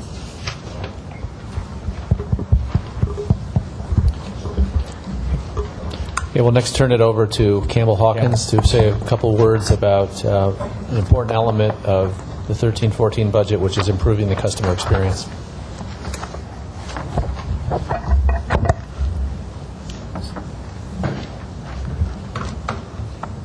Good afternoon. Campbell Hawkins, representing the Customer Service Division. I wanted to give you a brief overview of the Customer Division's budget for this fiscal year. The $267 million budget that you see before you continues to position the division to improve the customer experience. It's predominantly an O&M-driven budget with about 95% of the dollars allocated to O&M, funding the roughly 1,200 employees as well as other O&M expenditures within the division. Some of the key drivers behind the budget that you'll see in that note are to, first of all, stabilize the new customer information system that we went live with on September 2nd of this year. That's foundational to improving our customer experience going forward. That helps us continue to issue timely and accurate bills, as well as do a better job of first call resolution with customers calling into the call center. So getting that system stable over the next few months, and ideally fully optimized over the next 18 to 24 months, again, is foundational to our customer experience initiatives going forward. Can you report on the progress you've achieved on that so far? Sure. We're making great progress in stabilizing that system. I think some of the things that are working today is that we're issuing a high percentage of the bills. About 98% of the required bills are going out. Our revenue numbers are consistent with our financial plan. We're also taking steps to continue to improve the customer experience by decreasing the wait times when they call into the call centers. From what to what? What were they and what are they and what do you expect them to be? Yeah, historically the call times, when you look past at prior years, they were down in the 10 to 15 minute range. Today they're up in the 30, 40, sometimes as high as 50 minutes. That's certainly been the experience over the last couple weeks, although I was looking at some numbers today and we're starting to see that trend down to closer to 30 minutes, and we expect continued improvement over the coming weeks and months. What's your goal? What's your goal? Sure. I think over time, when you look at industry best practices, we have some work to do. Industry best practice shows that utilities, about 67% of the time, I think the figure was, are answering calls within 60 to 90 seconds. So certainly we're not there yet. But I'd like to see those calls getting down to the 5 to 10 minutes, at least in the short term. Longer term, again, we want to bring those averages down more in line with industry standard. I don't know if you were here earlier when Commissioner Barad read some emails from people who were very frustrated under emergency circumstances. I didn't chime in at that point, but I have heard just general frustration about non-emergency calls, that apparently there's an immediate recording saying your wait time is 30 minutes. Is there something we can do in the interim to reduce that before the system gets fully to where you want it to be? Yes, I do think there are some options on the table for us to consider. Currently, we're in the process of testing what is often referred to as a virtual hold capability or functionality within the contact center, whereby a customer could call in and ask to be contacted later. I think we've all probably seen that capability employed other industries, such as the airline industry. So they can say to be called back in an hour, for an example, and we would then call them back without them losing their place in the queue. We have that capability today. It's being tested, and we're looking at whether that makes sense to roll out in the coming weeks. We also have other channels in which customers can interact with us through the IVR, through web self-service, and other channels, and those continue to be effective channels for us. I think the customer experience is by definition bad if you have to wait half an hour to get your phone answered. No question. I agree with you. So I don't know if you want to. Yeah, I just wondered what provisions you're making for emergency calls. We're, based upon the commentary earlier today, we are exploring that very thing and making sure that we have the appropriate systems in place, and certainly we'll report back to you once we uncover those findings.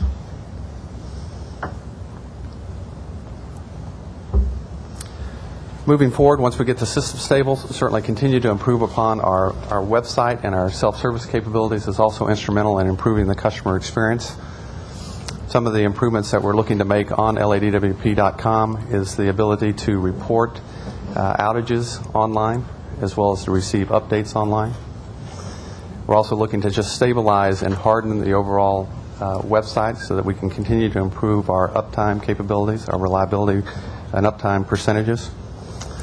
Other initiatives is to work to put in the new La Crête Service Center in Council District 13, the Hollywood area, as well as prepare for the possibility of moving to monthly billing. Today we bill, as you know, every other month. We're exploring options to move to a monthly billing process.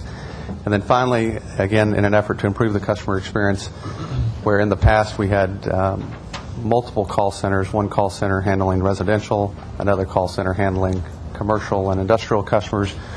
We're in the process of consolidating those call centers into one center so that we can continue to improve the consistency and quality customer service that our customers deserve. So with that concludes my remarks. Certainly, Ron, if you had other comments. I'd like to expand on it because there's a item that you have to have perhaps magnifying glasses to read on here, and I think it's important because I don't want to sugarcoat where we are and why we have invested what we have in the customer information system. And while I know it's frustrating that we actually go down in quality as we bring that in, why we're undertaking that effort. This bottom table that you see up there is a J.D. Power evaluation they do periodically of the western large utilities in the western United States. We rank dead last in customer service. Let's just be clear. We have for a number of years. We didn't a decade ago, and our system got continually older. We've added far more things that we're dealing with customers than we ever did before as we ramp up all the things that we're doing on the solar initiatives, things we're doing on energy efficiency, as we deal with more and more issues with respect to broken water mains and things that Mr. Barad, that you bring out, and the fact that our then 30-year-old system now then became a 40-year-old system, where we had circumstances where People in the field didn't have the same information and access to information for people at our customer service desk. People in the customer service desk didn't have the same information and access in a real-time basis to what the accounting people had and the billing people had, and we're fixing that. We've been 3 years in the making, 3 years plus in the making and fixing that, and going through and making that shift over in the near term made it even worse. We knew it would. You know, it always does when you make a shift like this, and I ask for the patience of our customers on it. I know it's frustrating, and as we work through that, our goal through this process, and I'm convinced we will get there, not overnight, is to move this up the chain and get to at least the middle of the pack here in the next few years. That's why we've brought additional people into other additional experience, such as Campbell and others and Sharon Grove in to help work with our existing customer service people, bringing in a perspective from different organizations, just so that we can try to work through it. This is a heavy lift for our people. I think our customer service people, when I went through and spent a fair amount of time with them as we went through this whole process, they've been trained a lot. They're energetic about this. I think they're excited about the change. They're frustrated with the wait times as well. But I think there is a new day coming on this, and I'm confident that we will get there, and this ranking will not be like that. More importantly, our customers will get the service that they deserve. It's good to hear. I mean, look, in all candor, before being appointed to this board, I wasn't aware of any of this. Once one becomes a member of the board, their friends I appreciate communicate to them their views. And what I've heard the most in terms of complaints is the wait time on that telephone. And it is an intolerable wait time. And it's anecdotal, but it's no, it's true. And of course the issue there is it's largely because of some of the billing issues that we've had, billing issues that we knew we were going to have, trying to fix those and work our way through that. It will turn around. Each billing issue that we have is an issue principally associated with the transfer from the old system to the new system, and maybe didn't quite make it through quite right. It's a relatively small percentage of our total bills, but when you have to get on there and then deal with the problem, it's not a quick fix issue. There's a lot of questions about it. All once the duration of that call goes up, puts the call durations go long, the wait time goes up. Once each time we fix one of those bills, it's fixed. It's into the new system, and it's done now. But until you kind of get through a few billing cycles, and we bill every other month, right? And unless you get through a few billing cycles, it takes a while, and it's extraordinarily frustrating. Well, I'm glad you're working on all of this, or we're working on all of this, and I guess you are thinking about the callback. If that works, it would be, I assume, it would be comforting for people who call to hear on the phone that you could arrange a callback or something, so they don't feel they have to wait at least 30 minutes to even begin a conversation. Commissioner? I just wanted to add one thing. During the break, I was able to confer with our information technology and Campbell's folks and got some additional information that might be helpful for people that are watching this on television. We have an interactive voice response that has some recorded messages, and one of the first things you hear right now is that the call volume is huge and it's going to be a long wait. But if the customers can stick with that, a couple, I think it's about two messages later, there's an opportunity for them to indicate that there's a water leak or that it's an emergency. That will take them to an automated report gathering system where they can enter the location of the water leak, and that will be dispatched ahead of the queue, so they don't have to wait and talk to a customer service representative to be able to put those in. We understand that that's not ideal the way it's ordered right now, and we're going to make some improvements on that. But I just wanted to let people know that there is a way for them to not have to wait 30 minutes, and they can report a water main break through the automated system. That's great to know, and obviously if that could be accelerated on the telephone before they hear about the 30-minute wait. And we understand. We're going to get on that right away. Good. I wonder whether you might think about that when the call begins. Yeah.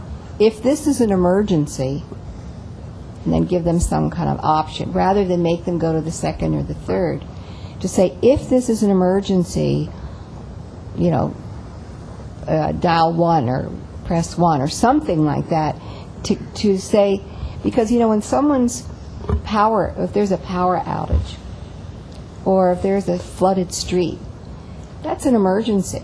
And that should be taken care of first. And to make somebody go to second, to third, whatever, I know you're trying, but I would do it first. Like when I call Kaiser, the first thing they say, if this is an emergency, if you're having pains, go here, do this. That's what they say first. Right.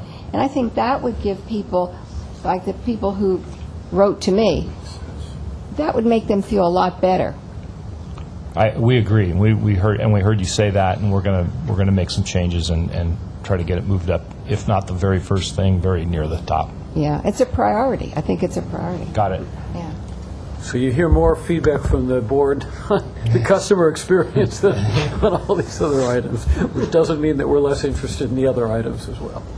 Thank you very, very much. Thank you. And then there's one more component of this, staffing. Yes, just a couple of concluding comments on one element of the overall budget, the staffing levels. Again, we talked about the fact that for both power and water, labor costs are a relatively small portion of the overall budget, about 25% and 22% respectively. And then finally, this shows the staffing funding level in the budget for the past 4 years. And I just want to mention a couple of concepts here, because you will hear about this in the coming months. When we talk about staffing, we really look at 3 different measures. You may hear the term annual personnel resolution, and for the current year, that number is 9,996 staff. That is the maximum legally approved number of staff that we could have at any given time. We never will hit that number. And we never plan to hit that number. What the bar chart shows is the level of funding in the budget for staff. So in the current fiscal year, we have funding to go up to 9,706 staff people.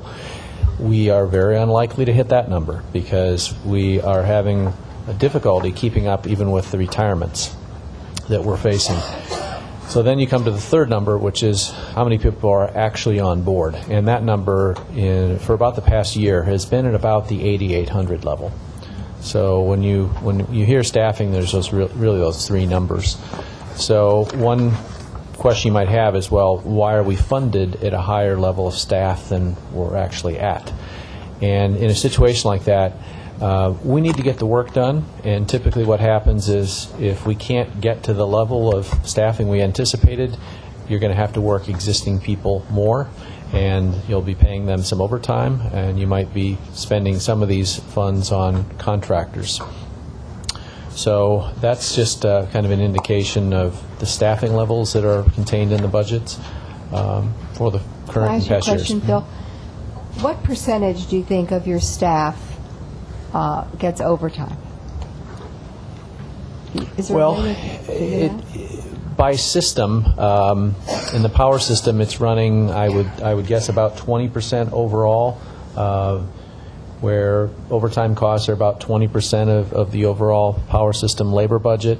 In water, it's a bit less than that. If you look at the number of individuals, I don't have a number off the top of my head. But it's a distribution. For example, in my area, we have a few people who are kind of key resources. They have to work a fair amount of overtime. Others maybe have a job that's a little more routine, and you can plan the work a little better. So I think it really varies. Are you looking into that to? Are you looking into that to reduce the amount of overtime? Well, overtime is not necessarily a bad thing. You're going to find overtime in the utility industry. By definition, you're going to have to respond to emergencies and call people out. You want to make sure that you're not running excessive amounts of overtime. It may be more cost-effective to bring on new employees. If you've got long-term work, it could be more cost-effective rather than paying overtime. So it's something that we've looked at a lot over the years, and we try to get that balance right. In some years, overtime has been a little lower than others. This year and last year, it's been a little higher because we've had a lot of work to get done. We had planned to hire staff to do it, but there have been some constraints. We just can't bring people on as fast. So our overtime levels have kind of ticked up as a result. Is there a way to determine what percentage are, let's see how I put it, their contract, the money that's being paid because the job has been contracted out? And so, do you know what I'm saying? And so that they're paid a percentage because that position has been contracted out.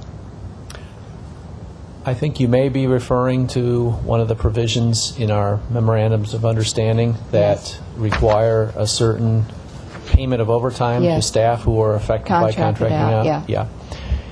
We don't have in our accounting or payroll records codes that specifically identify overtime related to that issue. So it's been a little more of a challenge to precisely quantify that number. But we've put together some estimates, and our view is that not a whole lot of the overtime is being driven by that provision. It's considered overtime. It is considered overtime, but what we find for the most part is that a lot of times if you need to bring in a contractor, it's because your people are already very busy. So the fact that contract provision says you have to pay people overtime if you're bringing in a contractor, there really isn't any more overtime that results. But are some of those people where they're not working, but they're getting paid? That is a misconception that a lot of people, as soon as they hear about that, that's exactly what they thought. I thought that. That's not the case. No one is getting paid unless they're actually doing the work, and they're not being paid for sitting around. They're doing work. And if the contractors are not on board, they would be working. Sorry, I can't hear you. If the contractors are not on board, they would be working much more higher than the 10% that they already are working.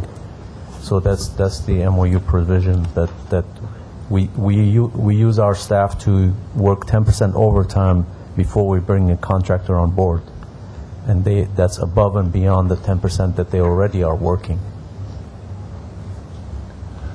Bill, I had a question just to turn back briefly to the call center. How many employees do we have of the 8,800 who were here in October who were call center personnel? Campbell, if you're still around, maybe you can speak to that one.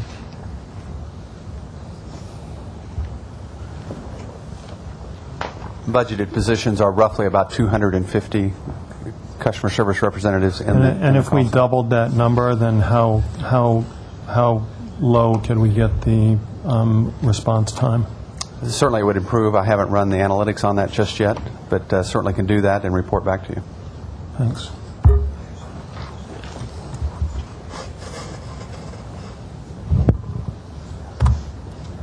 Are there other questions on the budget?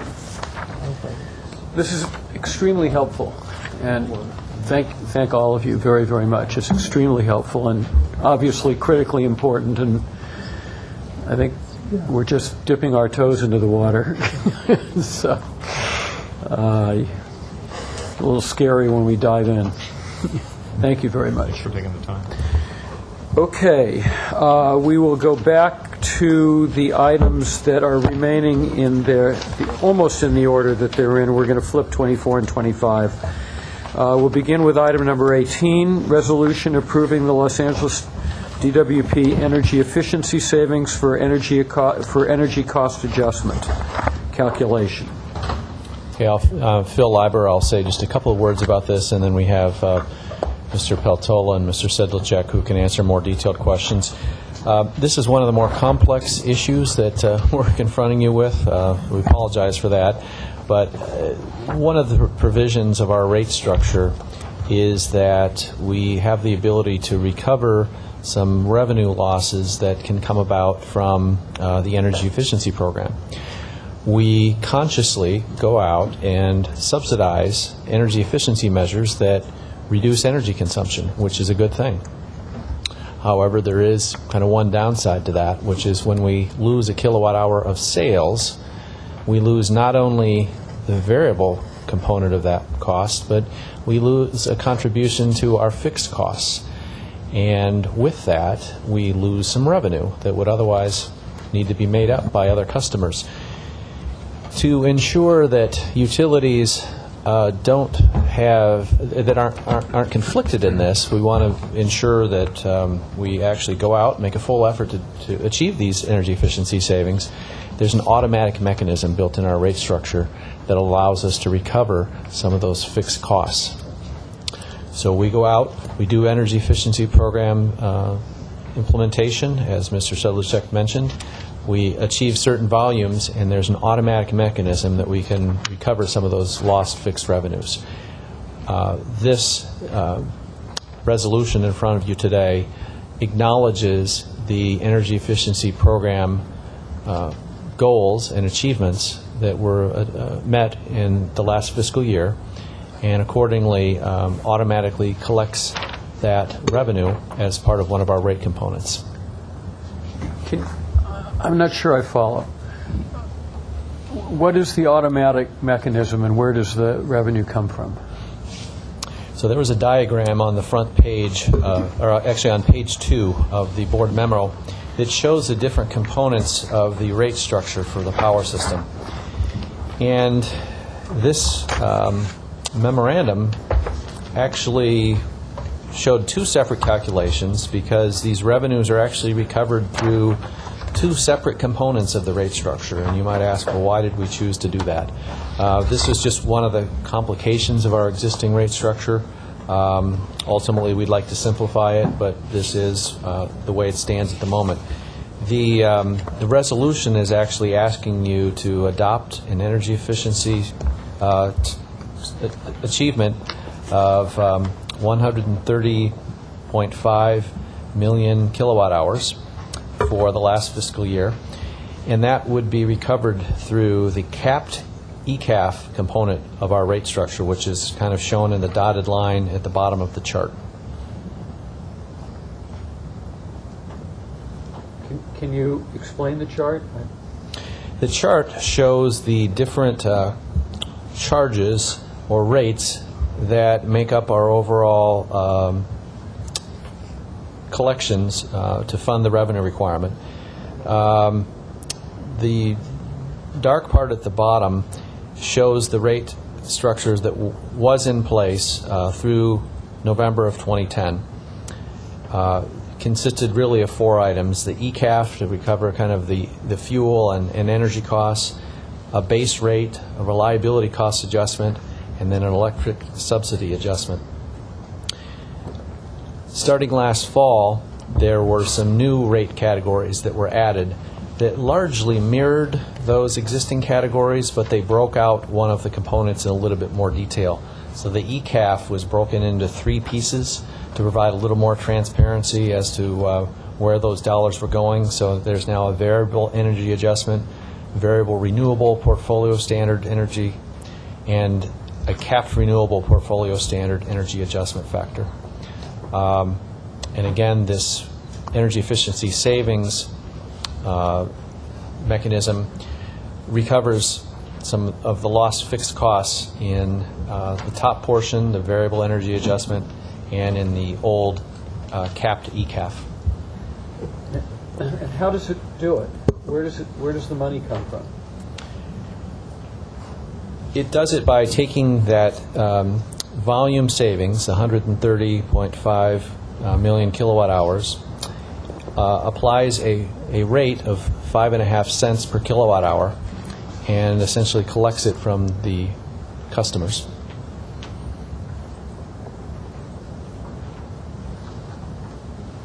Jeff, would you like to? Mr. Peltola is uniquely qualified to explain this, in that he was responsible at one time. I don't know if he'd admit to that, but he was responsible for the energy efficiency program for a number of years, and he's worked in the rates area for a good time as well. Jeff, would you like to So the way clarify? that it up through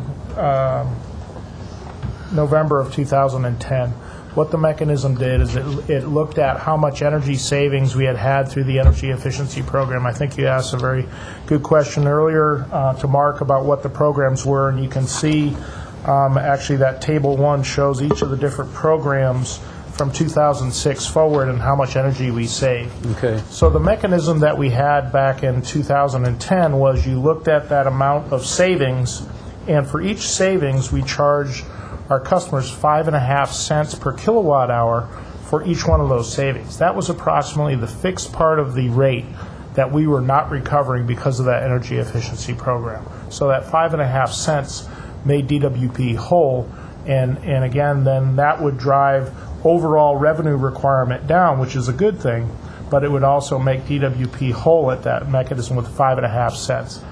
That was used up through the last rate ordinance, at which point we went to a better mechanism called a rate decoupling, but we still need to do these calculations for the old capped requirement. So that 5.5 cents, if you look on table 2, and in table 2 you can see the energy savings if you look in total column C, where you have the 901,000 or the 901 gigawatt hours, and if you multiply that by the 5.5 cents you see on the top of column D, you end up with the $49.7 million that we would recover from our customers. When we come back to you the next board meeting for the energy cost adjustment factor, you'll see that $49.7 million. So, and this just is across the customer base? It's across the customer base that it will recover that amount. It's charged like a fuel charge because indeed that's what it is. It's cheaper than burning the fuel. It's a much better thing from both a financial as well as environmental benefit. So essentially all of the ratepayers in some form of equal fashion, relatively equal fashion, are subsidizing the conservation efforts. They are paying across an equal for every kilowatt hour sold. They will pay that, correct? So if you conserve, you're doing better, and if you don't conserve, you're kind of paying a little bit of a premium. Absolutely. Let me clarify that, though. That's true in the near term. We evaluate our entire program, so we go through and we're constantly updating and evaluating the energy efficiency program to determine that as a whole. I mean, some measures are more expensive than others and more cost effective than others, I should say. We're trying to have done a good job, I think, of going across all customer sectors: industrial, commercial, small commercial, residential, low income residential, the number of different types we have to try to hit those sectors as broadly as we can. And we make an evaluation, and on a life cycle basis, that expectation is those investments in not purchasing or producing power is cheaper in the best interest of our customers than if we went ahead and just purchased power, not to mention the environmental benefits associated with that. Now, in reality, and we take into consideration also the fact that roughly half of our total retail rate is fixed cost. So we recognize that you're not covering that. So we make those evaluations on a life cycle basis that this is reasonable. The reality is, just as you take a look at many other investments, sometimes they cost more in the earlier years, and there's a crossover point for that. All in, our belief, and as we presented to prior board before that this is a good investment. There does also happen to be a state law that says you'll get to 10% by 2020. Prior board adopted a stretch goal to see whether we could get to 15%, and we're indeed evaluating that as our energy efficiency potential study to see, number one, is it technically possible, to what incremental cost would that have. So I just wanted to give a little bit more context. It's very interesting. I've actually wondered about how utilities deal with the fact that they're losing sales in order to accomplish other objectives. Well, it's an issue. You're in the business to provide water and power, and you're undertaking major expenditures to make sure your customers don't use your product. It does seem a little counterintuitive, but the reality is, when you're dealing with scarce resources, it's something to do. The question comes to, how deep do you go into that? Mm-hmm. How expensive are those alternatives as you harvest, if you will, more and more of them, and what's the tipping point? And that's an issue that we will, as a utility, and every utility that deals with this, will constantly be addressing, and something this board, I know, will deal with. Mr. Chairman. Yes. repair advocate. I would simply like to support the general manager and point out that one of the numbers you don't have here that I saw in reviewing the PA consulting report on these programs was that it's costing them, on average across all their programs, about 4 cents a kilowatt hour to capture these savings.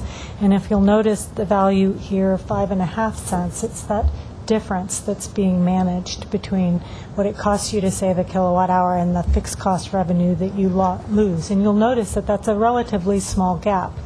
So at a prior board meeting, you approved the measurement and valuation contract, which is critical to making sure that not just the programs on average are meeting cost-benefit standards, but that when programs become saturated and you're no longer able to keep that gap present for individual programs, you retire programs because they can't actually deliver and be cost-effective individually, even though the whole portfolio might be looking pretty good and cost-effective.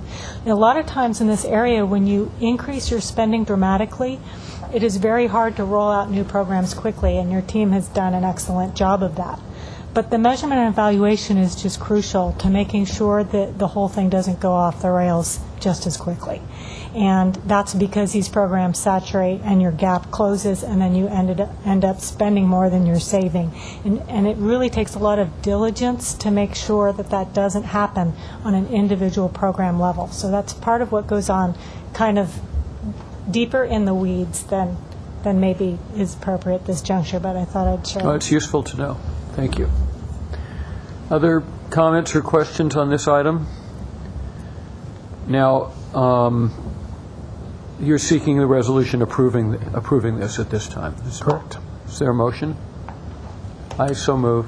Is there a second? Second. Those in favor? Aye. Any opposed? It's approved. Thank you very much. Thank you for the helpful explanations.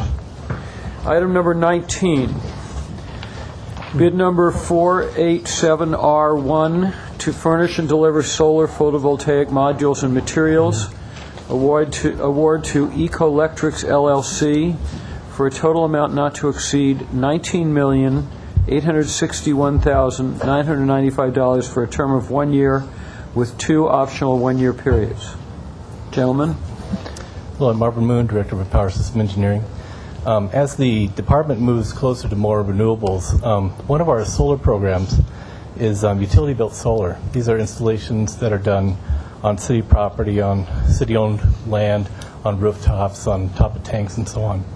This contract is to purchase modules for that program, as well as some mounting hardware. The contract would deliver typically about 3 megawatts of power per year, and is a cost about 73 cents a watt. Where does this solar go? Currently, for the next 2 years, we have 6 projects, and I'll give you a list of the projects. One is the Van Norman complex. It has a covered roof, so that's about 5 megawatt. We have a couple of projects at the Port of Los Angeles. We have a couple of projects planned at receiving stations B and the receiving station C. So we have about 8 megawatt that are planned for the next 2 to 3 years. Well, are these projects that are already approved, or some of these are projects that are just in the planning stages?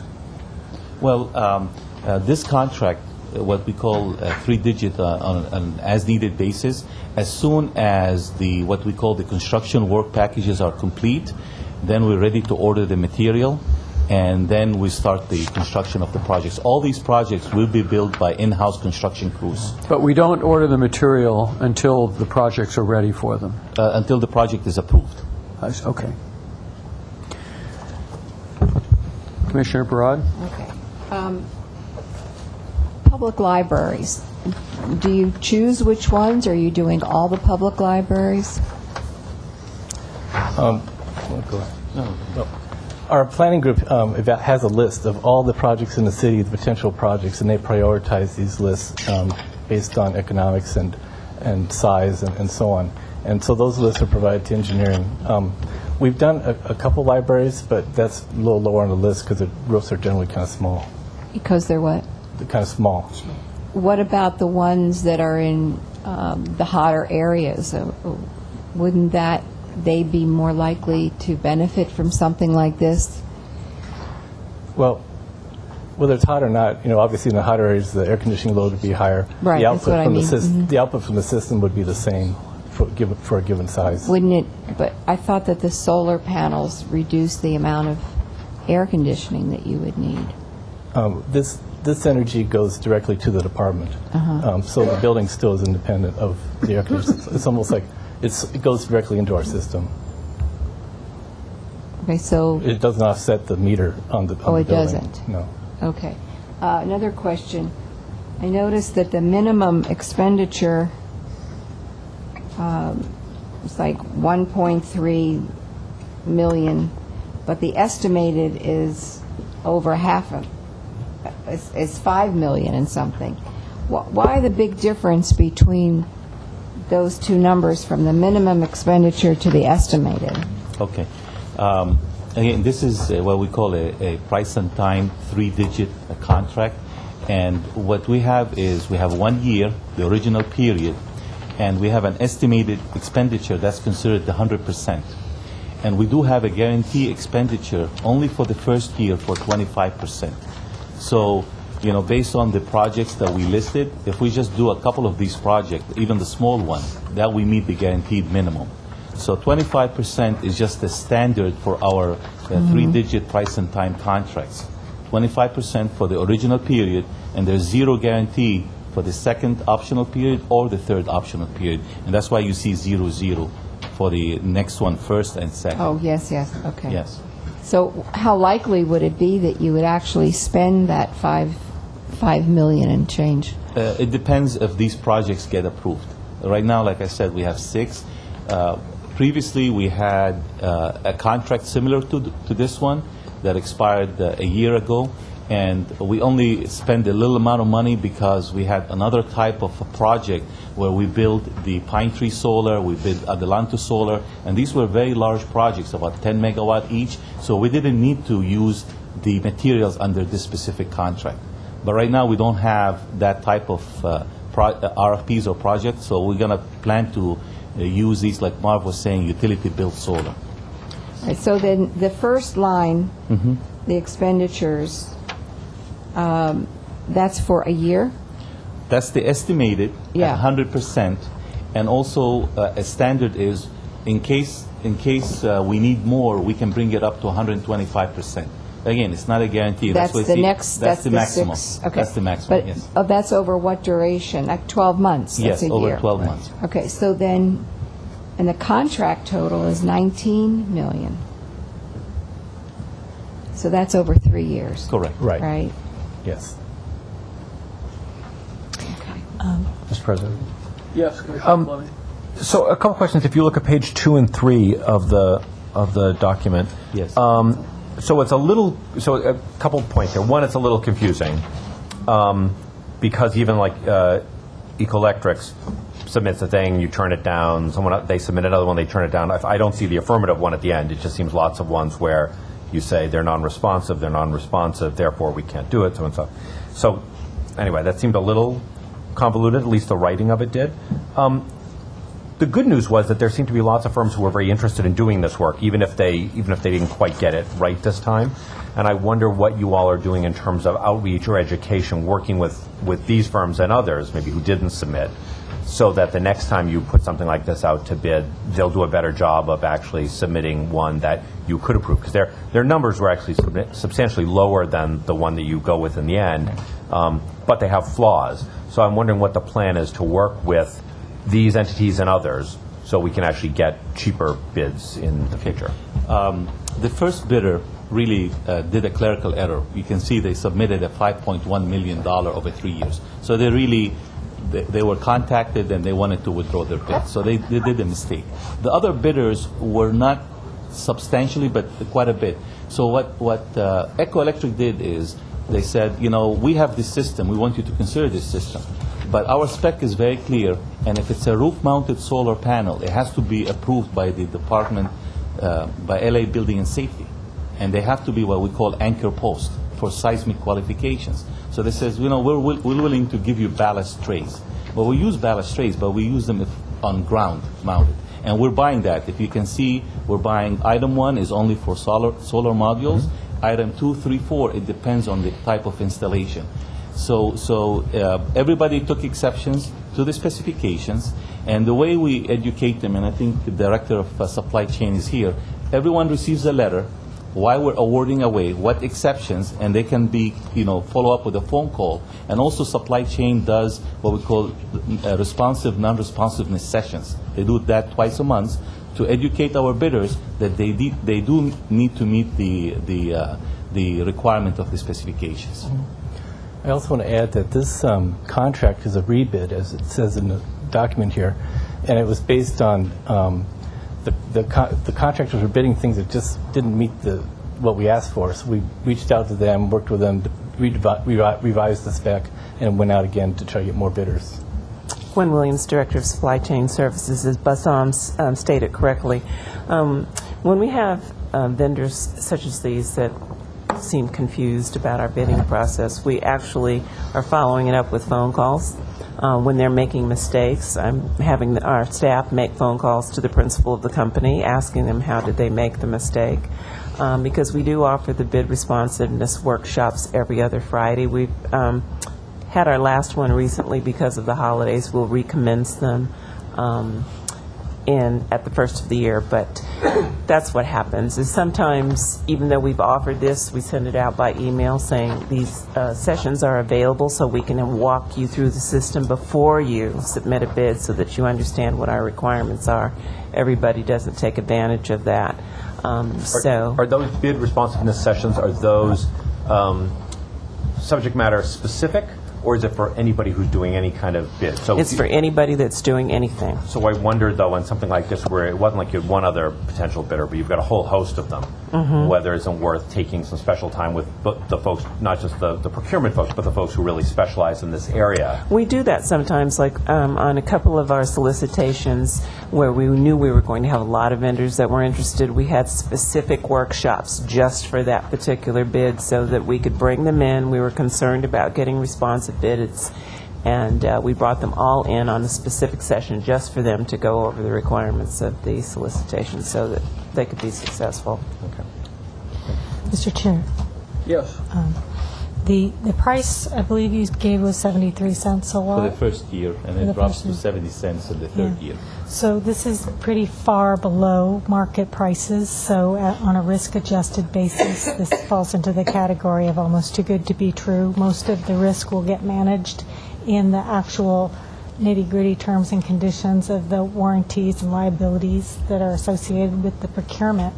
Your next point of decision will be individual projects, and if you want specific information about those projects to determine whether they're adequate, it is at your pleasure that staff will provide whatever you ask in the way of evaluating the individual projects. But the way I look at individual solar projects and are reviewing their renewable portfolio, I look at the fully loaded dollar per megawatt hour or dollar per kilowatt hour. So since this is just a procurement stage, all I can advise you is that this is pretty cheap modules, but that doesn't mean that your project will be cheap. And I see a lot of very expensive projects in the portfolio, and I think that you want to consider how you want to see these projects presented and maybe provide some standardized advice or requests for information so that you feel confident when you get a project that it's a worthy one. Other comments? One quick question. I noticed that this is including training services. Who gets trained and what's the purpose Our of that? construction crews, they get training how to install the modules and the racking system before we start the project. Okay. Any other questions or comments? Is there a motion? So move. Is there a second? Second. Those in favor? Aye. Any opposed? It's approved. Thank you very much. We now move to item 21. Resolution approving a... Item I'm 20. sorry, item 20, apologize. Bid number 7420 to procure construction equipment, including service repair and operator training. Award to the following for a one-time purchase. Coastline equipment for a total amount not to exceed $1,980,504. Quinn Company for a total amount not to exceed $7,681,265. Sans Ray Machinery for a total amount not to exceed $395,132. Okay. Bassam Abu Shakra, Power System Engineering. And Scott Briasco at Fleet Engineering. This contract, specs 7420, is for the purchase of construction equipment. And as you can see, we did receive 6 bids, which is very good, and very competitive bidding. And the last contract that we purchased was in 2004. What was the spec number? So it's been, and I know in this morning, Tom Pasta mentioned that if we don't purchase this equipment, which means the systems have to use his rental construction equipment. So that's a benefit. And I'll let Scott brief you on the different type of construction equipment that we're buying. Sure. So this is to purchase 43 pieces of different types of construction equipment. They're different sizes and configurations. They consist of crawler loaders, crawler towsers, articulated wheel loaders, skid steer loaders, compact track loaders, and motor graders. So this type of equipment is used to move heavy construction material, such as dirt, asphalt, demolition debris, sand, rock, and gravel, to support ongoing construction and maintenance activities. The purchase of the 43 pieces of construction equipment, 33 of those are to replace aging equipment. Those pieces that are being replaced are on average 23 years old. The additional 10 pieces are to support new and ongoing projects, and really to reduce some of those rentals that you've heard a little bit about earlier. The other thing, or the other issue that is really pushing us towards purchasing or turning over our diesel off-road fleet is environmental compliance. And it's being driven by the California Air Resources Board that requires us to really clean up our diesel fleet. And this is going to help us get there. We still have additional work to do, but the way the regulation is structured, we have to meet a fleet average emission rate that declines each year. So this purchase will basically ensure that we get there.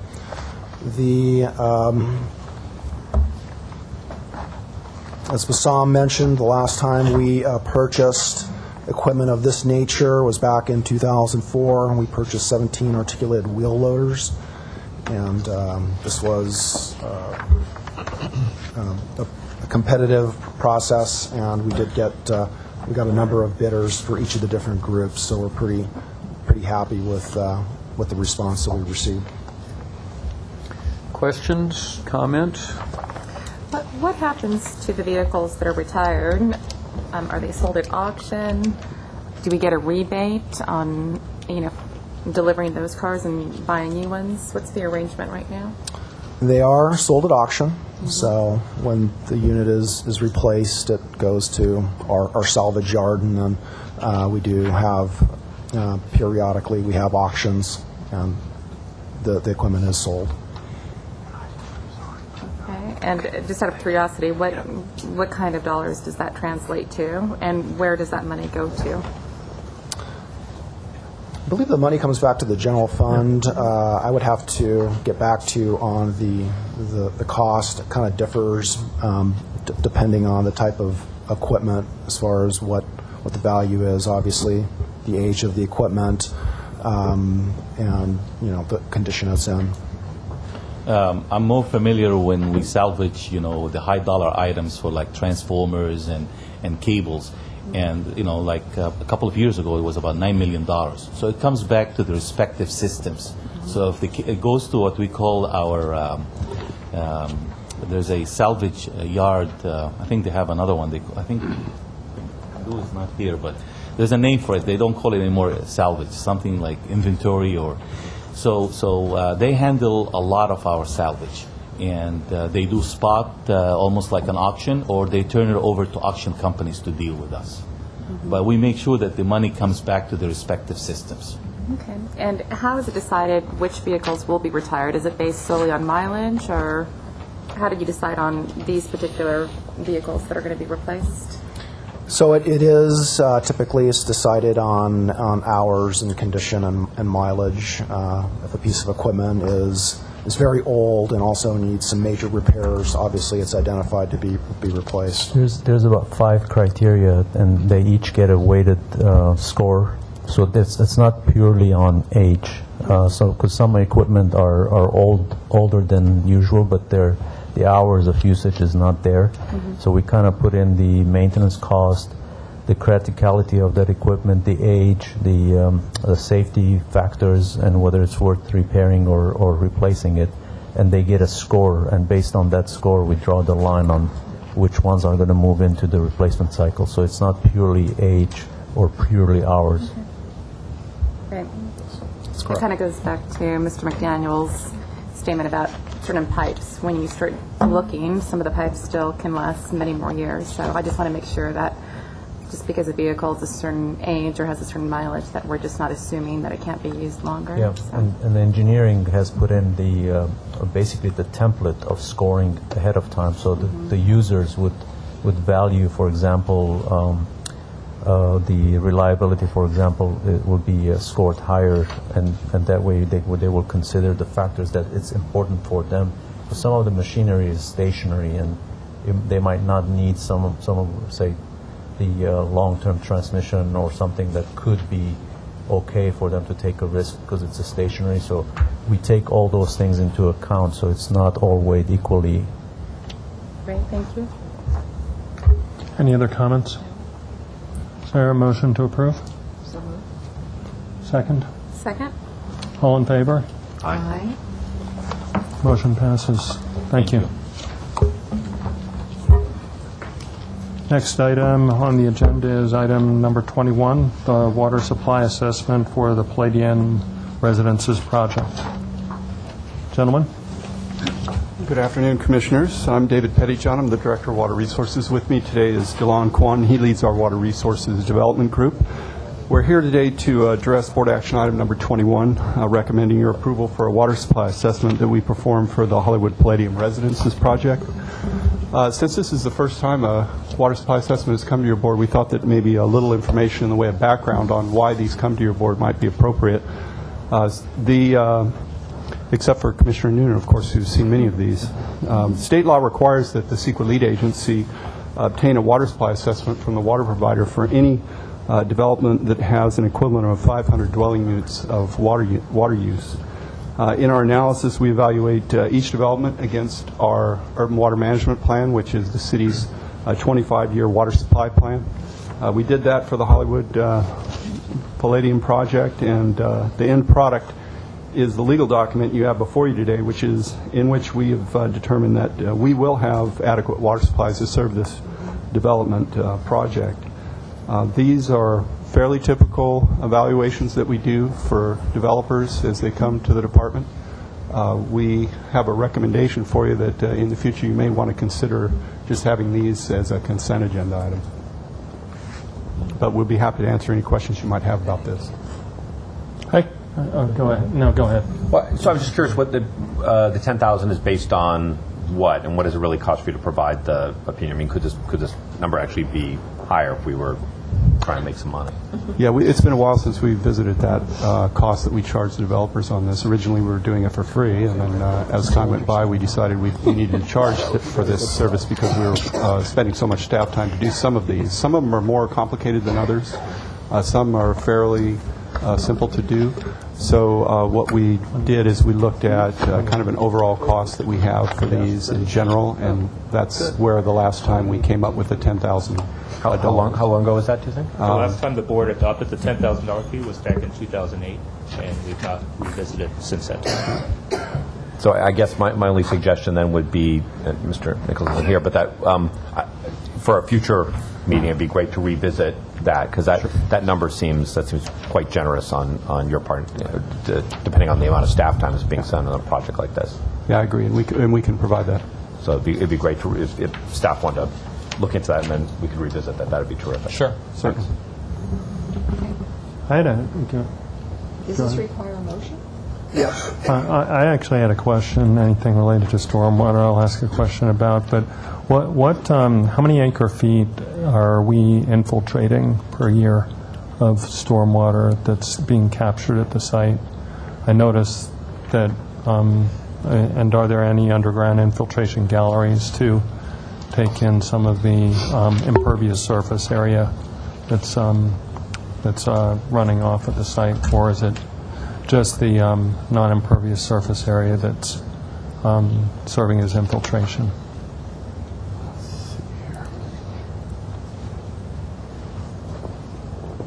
So, by the way, this doesn't go to my vote, so if you want to get back to me on it, that's fine. Do they have any... Right. While they're looking at that, I'll just add that since this is in the Hollywood area, we do not have any groundwater extraction wells in Hollywood. So the benefit of surface water infiltration would be primarily runoff reduction, TMDL type compliance issues. So it really wouldn't be a water supply benefit since we don't produce water out of that basin right now. Okay.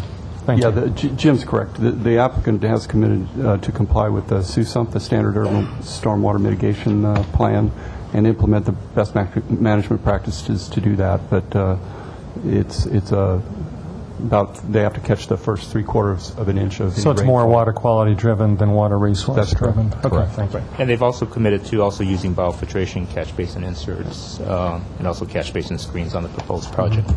Okay, thank you.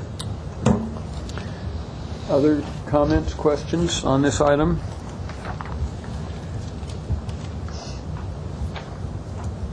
So, is there a motion approving the resolution, measures to support the resolution approving this item? I'll move. Second. Those in favor? Aye. Passes unanimously. Thank you. Item 22, resolution authorizing execution of Barron Ridge Renewable Transmission Project. Ordinance requesting the LA City Council to establish design-build criteria pursuant to Section 371B of the City Charter. Commissioners, I have a brief presentation if you would like to see it, but basically what we're asking, our previous board has approved the EIR for this transmission line that we touched on during the budget process, and you've heard a lot about the Barron Ridge transmission. This is a 65-mile new construction of transmission that ties our Barron Ridge station to a new station at Haskell. And if you would like to go through a brief presentation, I think it will be good. Please. I'll start with the.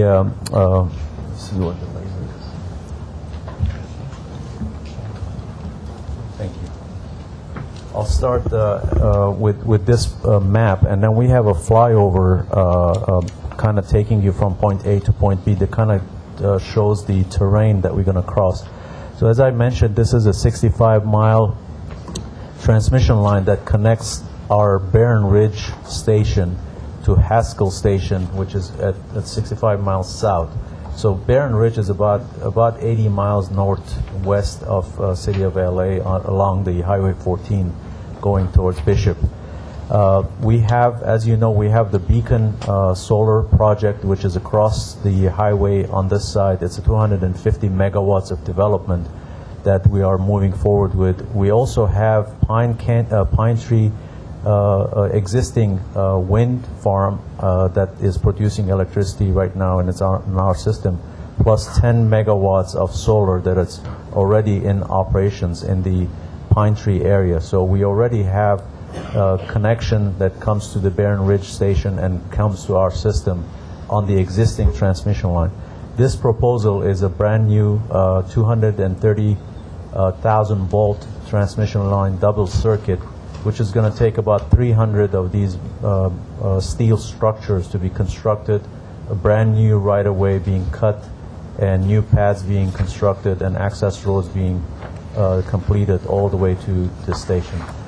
I have a couple of pictures that kind of show the 2 points from point A to point B. This is Barron Ridge Station, and this is an existing aerial photo of the current station that we have that brings the existing power generation in that area.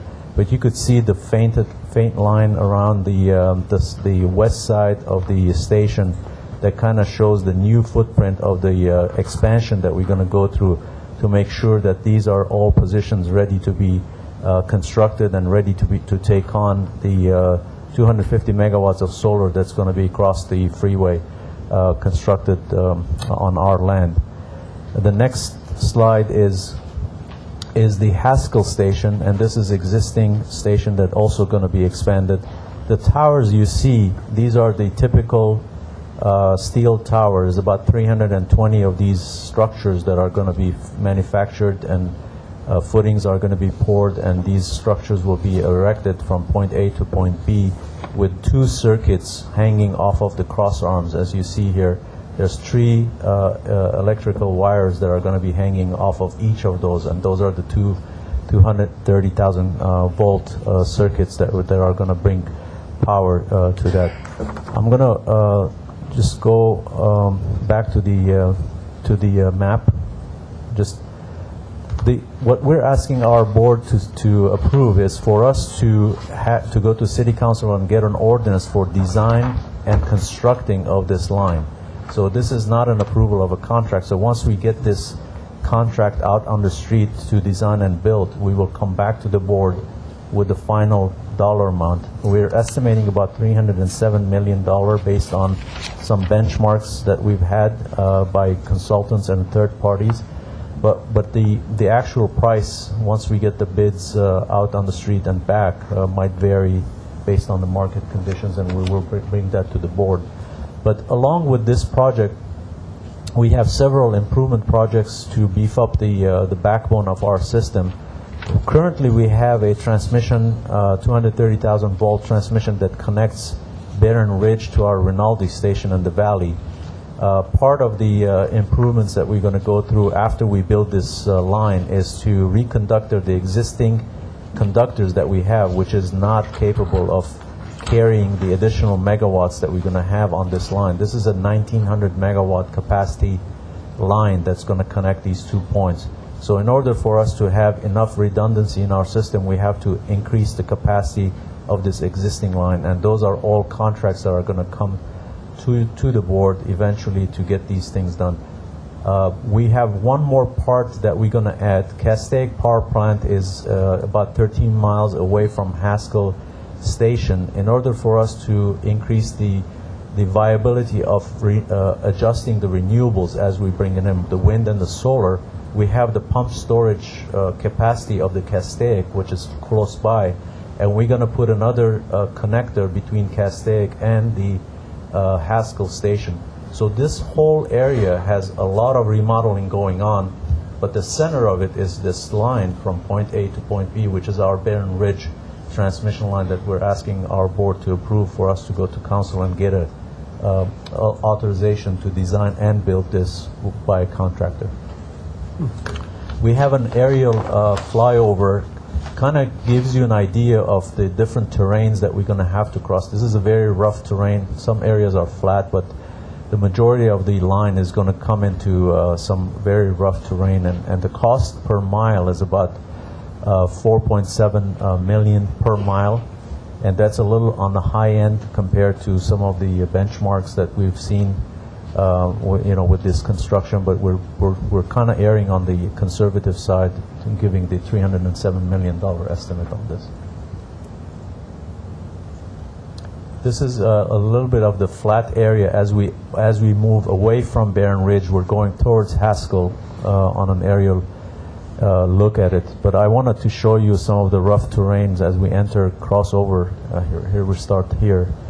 We cross the channel, the aqueduct, at a point, and then we go over the mountain range, and then there's little towns that we cross over, and we've gone through all the EIR, mitigation factors and everything that we need to do to move forward with this. And this is a very rough area. Maybe we just a little bit forward on this. It just stopped it right there. Yeah. You could see that, you know, the terrain that we're going to go over is on top of very high, highly rugged ridges that we have to cross, and the gully that we have to make sure that we make the connection between one side of the gully to the other, and then keep on going on the ridge. So that kind of gives you an idea of the terrain. And then we're back to Haskell. That's my short presentation. It was short and sweet. Thank you. Can you just place that on a broader map in terms of where it is next to other things? Haskell is a little bit northeast of Santa Clarita, so if you can, we don't have a bigger map of the area. Maybe how far from Santa Clarita? It's about maybe 7 miles, 8 miles. Okay. To the edge of Santa Clarita. That's all I need. You're about 13 miles south of Castaic. When Bill and I flew up to Owens, did we fly over that? Yeah, you guys probably flew right over that. Yeah, okay. That's usually the route. And is Barren Ridge at the southern part of the Owens Valley, or is it? It's north of Mojave, city of Mojave. You flew over the pine tree wind plant, right?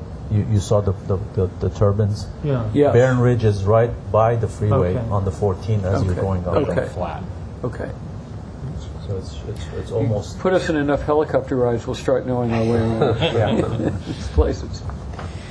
And maybe next time we'll show you this entire, we can fly the entire line coming to Rinaldi, because that's a critical part operationally. We have to do that reconductoring of the existing line because of the massive amount of energy that could be carried on this. We need to have some redundancy on the switching, so we can have another transmission line that we could use to back up our system. And what you are seeking today is approval by us to recommend to the City Council that they approve this.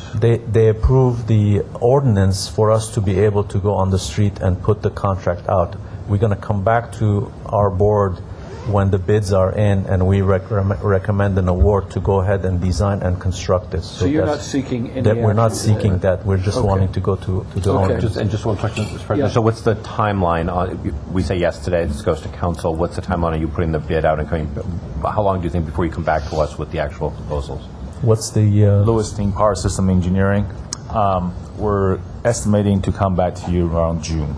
June of next year. Okay, great, thank you. We're kind of constrained on the timeline for us to get this because of the compliance period of the renewables, and this is a critical part of our Beacon Solar. So we're looking at everything that I described by July of 2017 to be in place. There's always a critical timeline. Yeah. I'm learning. Thank you very much. Thank you. It's very helpful. Okay. Item 23, resolution authorizing... We need a vote, though, to send this down to council? No, I thought we were not... We need an approval to... We need a vote to... Oh, okay, I'm sorry. So this approves sending it to council. That's what you're seeking? Yes. And I will have a comment after you move the motion. What? I will have a comment after the motion is passed. Oh, you want to make the comment before the motion is passed? Actually, I'd prefer to wait on this one. Yeah, so then it'll have a profound effect upon the motion. Is there a motion to approve? I'll move. Is there a second? Second. Those in favor? Aye. It's unanimously approved. And now we're waiting for your ex post facto comment. Thank you very much for deferring to my preference. You'll recall, I think it was October 17th, maybe the next board meeting, we discussed the undergrounding of the major transmission line on the west side of the city. And my comment that transmission planning was full of delays and difficulties. And this is a major undertaking for the department. They haven't done a line like this in a very long time, and it's part of large moving parts. They're not just this line, as you've heard briefly. And with that in mind, I have two items for your consideration. One is that it might be worthwhile for the board at the time a contract is actually awarded to update the alternative analysis that was done in the EIR, as it is a little bit stale at this point, and it went over the 3 alternatives for meeting your renewables objectives, and that was conservation or demand-side management, local generation inside the basin, and solar. And all of those being updated would put you in a stronger position when you start to encounter what is unfortunately some of the usual kinds of problems with major undertakings of this size, which is sometimes they're delayed and sometimes that costs money and sometimes there are other generators that are rather upset about that. And so I would recommend that you ask the staff to bring you an update on the alternatives analysis, even though you get regular updates of how the renewables are being met, that in conjunction with actually awarding on this project, you look at the resources around this project and be clear about what depends upon the transmission being done on schedule and on budget. And the second comment I have is that the Office of Ratepayer Advocate will not really have any way to give you an opinion on the ultimate cost that comes out, because most of the interplay that's going to occur between the estimated 4.7 million a mile and what is actually obtained will occur in the area of risk management and allocation of risks. Anyone who is not monitoring a post-bid process of a utility cannot have an opinion about the value and the risks for a project of this type. So based on a briefing we might get hypothetically at the end of the negotiation, we will not be able to have an opinion. So if you would like us to be more involved than that, you'll have to suggest that we be in a more of a monitoring role. We do not seek to be at the table or take on a negotiating role. It's really just an oversight function. It's rarely used by rate regulators and usually in the context of competitive generation. So I would suggest it would be not an ordinary role, even if this were a private utility. Aaron, do you have any thoughts about those suggestions? Yeah, I've had this discussion with Camden, and just to give you a background on the issue, it is true. When we issued the EIR, it's been almost 4 years now since we've issued it. And it is the information, it naturally things are changing, the dynamics of where we're going and stuff is changing. But what I would suggest is on our IRP, and that's what the reason why no other utility is doing what we're doing, is that we do have a true-up every year on our IRP, which looks back to what we said we're going to do. It trues up what we did. It suggests alignments for forward-looking, and it does make assignments on what we recommend as moving forward. So, I mean, those are all great comments, and the IRP is much more updated than what we said 4 years ago. And when we bring the contract, the viability and the assumptions that we had back then, the basic assumptions of having a backbone line from point A to point B, it's been validated all along in our IRP that is a hub. We have over 3,300 megawatts of queue waiting to connect to our system as soon as this line gets forward. So that shows the willingness of the developers to be in that area. So the station and the transmission, we still believe it's a very, very valuable piece of the strategy for us to put in place. But in the package, we're going to address all those issues again to make sure everybody's on the same page. Good. Okay. Item 23. Resolution authorizing execution of Memorandum of Agreement number 47990 with the Water Replenishment District of Southern California for installation of groundwater production wells and monitoring wells in and near the Manhattan well field. The amendment will extend the term an additional 3 years. Before I turn this over to a very patient Mr. Greg Reed, I thought I'd just provide a little bit of context. We've talked a lot about the importance of local water supply development. You hear me talk a lot about the San Fernando Basin, but the San Fernando Basin is not our only source of groundwater. We also have rights to about 15,000 acre-feet a year in what's known as the Central Basin, which is south of the 10 freeway in the southern part of LA County. We also have rights in the West Coast Basin. The Central Basin and the West Coast Basin are managed. I'll use that term. The replenishment of them is managed by the Water Replenishment District of Southern California. We have found ourselves in a position due to deteriorating infrastructure of not being able to pump our full allocation of water in the Central Basin, and which is just exacerbating our issue with trying to increase local groundwater supplies. So I've tasked staff to expedite and look at creative ways to speed up the rehabilitation of that infrastructure. One complication is, just as we have had a longer history of contamination in the San Fernando Basin, we are now finding contamination in the Central Basin too. So what we are proposing here today is I think a somewhat novel solution to try to expedite this, but also to deal with this contamination on a short term. Eventually, we will probably end up having to provide treatment in the Central Basin similar to what we are looking at in the San Fernando Basin. But in the meantime, we could be generating valuable water if we can get our infrastructure system in place. Mr. Reed. As Jim said, my name is Greg Reed. I represent the Water Quality Division, and I'm joined by my colleague Chad Lamacchia, who's a new, bright, shining engineer with the department. He's joined our water rights and groundwater management team. And I think Jim summed it up very precisely, that this project is a good way for us to restore our aging infrastructure at the Manhattan Wellfield facility, which is located in the South Los Angeles part of our city. At that location, we have 6 water wells, and of those 6, 2 of the water wells have been impacted by groundwater contamination, TCE specifically, which has risen dramatically over the past 3 years or so, and more recently in the second well. And so with that in mind, we are seeking the board's approval to enhance the scope of this particular agreement, give us the additional time so that we can address the contamination issues.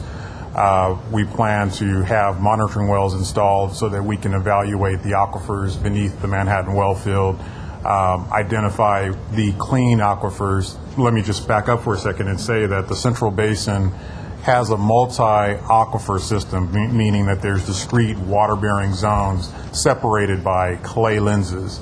And so we believe that we'll find that the contamination exists in the upper zones, and that we potentially can find cleaner water in the deeper zones.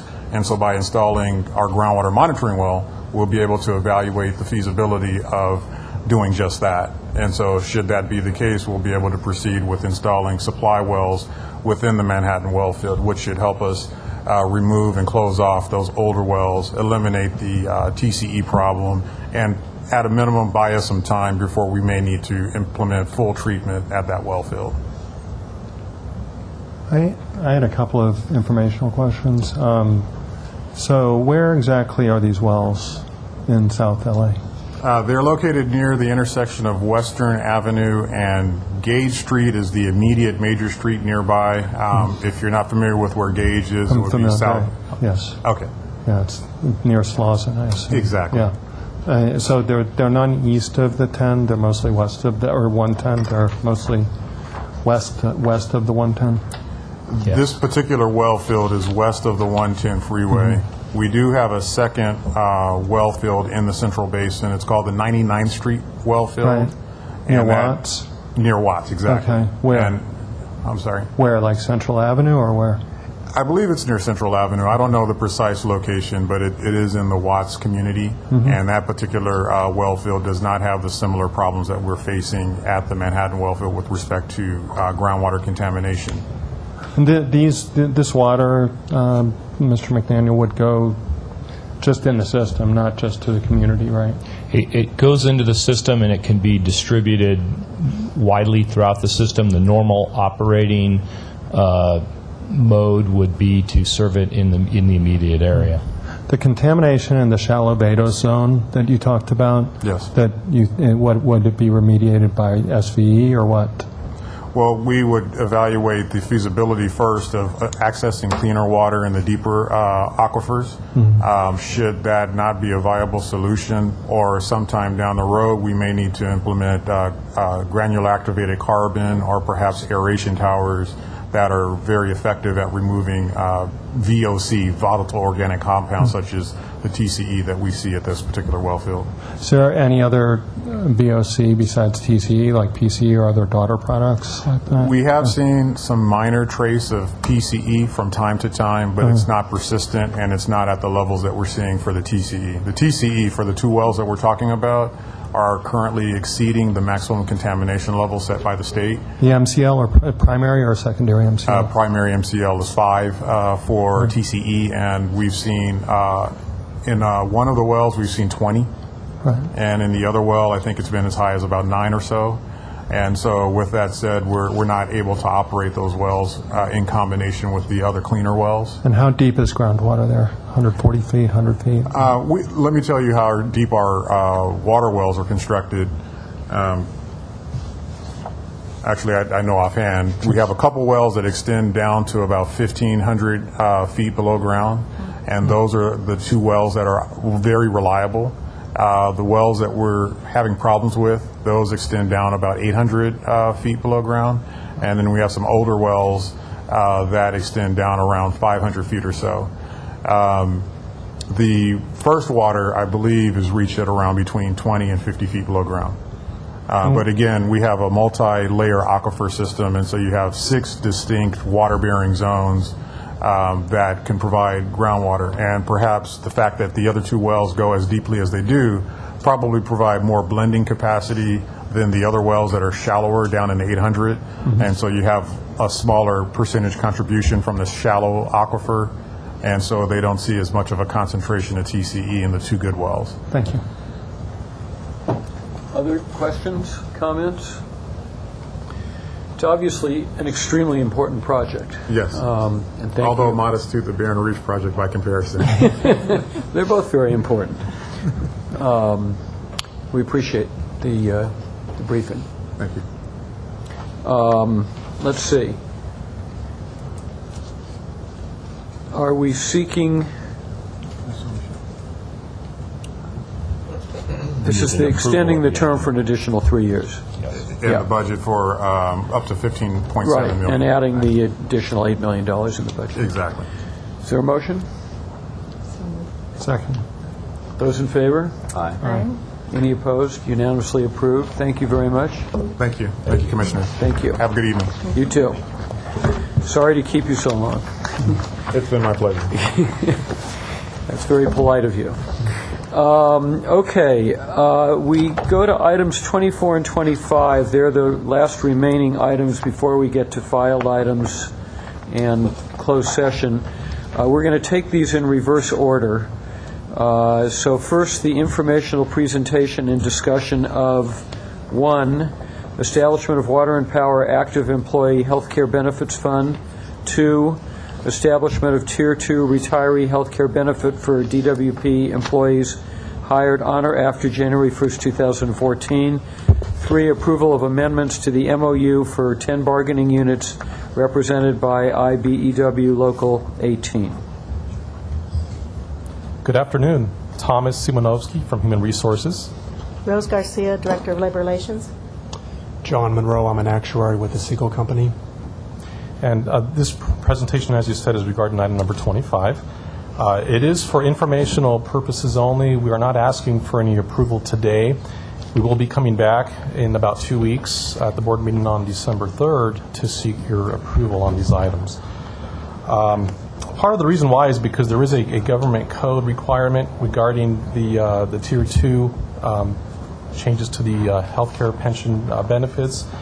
And as part of the government code, we must provide the actuarial analysis up front at least 2 weeks prior to any actions taken. In terms of what you have before you today, this is a comprehensive package that's resulted from a lot of discussions with labor, and the CAO's office has served as the lead in that capacity as the representative from the city. To kind of take a step back, the genesis of this resulted a little over a year ago when there was some analysis presented to City Council regarding the department's cost drivers, specifically salary costs, healthcare costs, and pension benefit costs. there was some analysis done where it compared it with other peer utilities and other similar type job classifications and benefits with the city and other departments. And so that was the impetus, and today what we have are three separate items, as you mentioned. I'm going to kind of go in sort of reverse order here. The first is an amendment to the existing MOUs with IBW. There's 10 different bargaining units, and there's an extension of that contract by 4 years, so it would change the term ending 2014 to 2017. And some of the main components of this particular deal are deferring COLA, which should have occurred this October. That was a 2% COLA based on CPI, and that now has been deferred to 2016. So there's some substantial savings in regards to that matter. There are common classifications where the entry-level salary has been reduced to better match those in other city departments.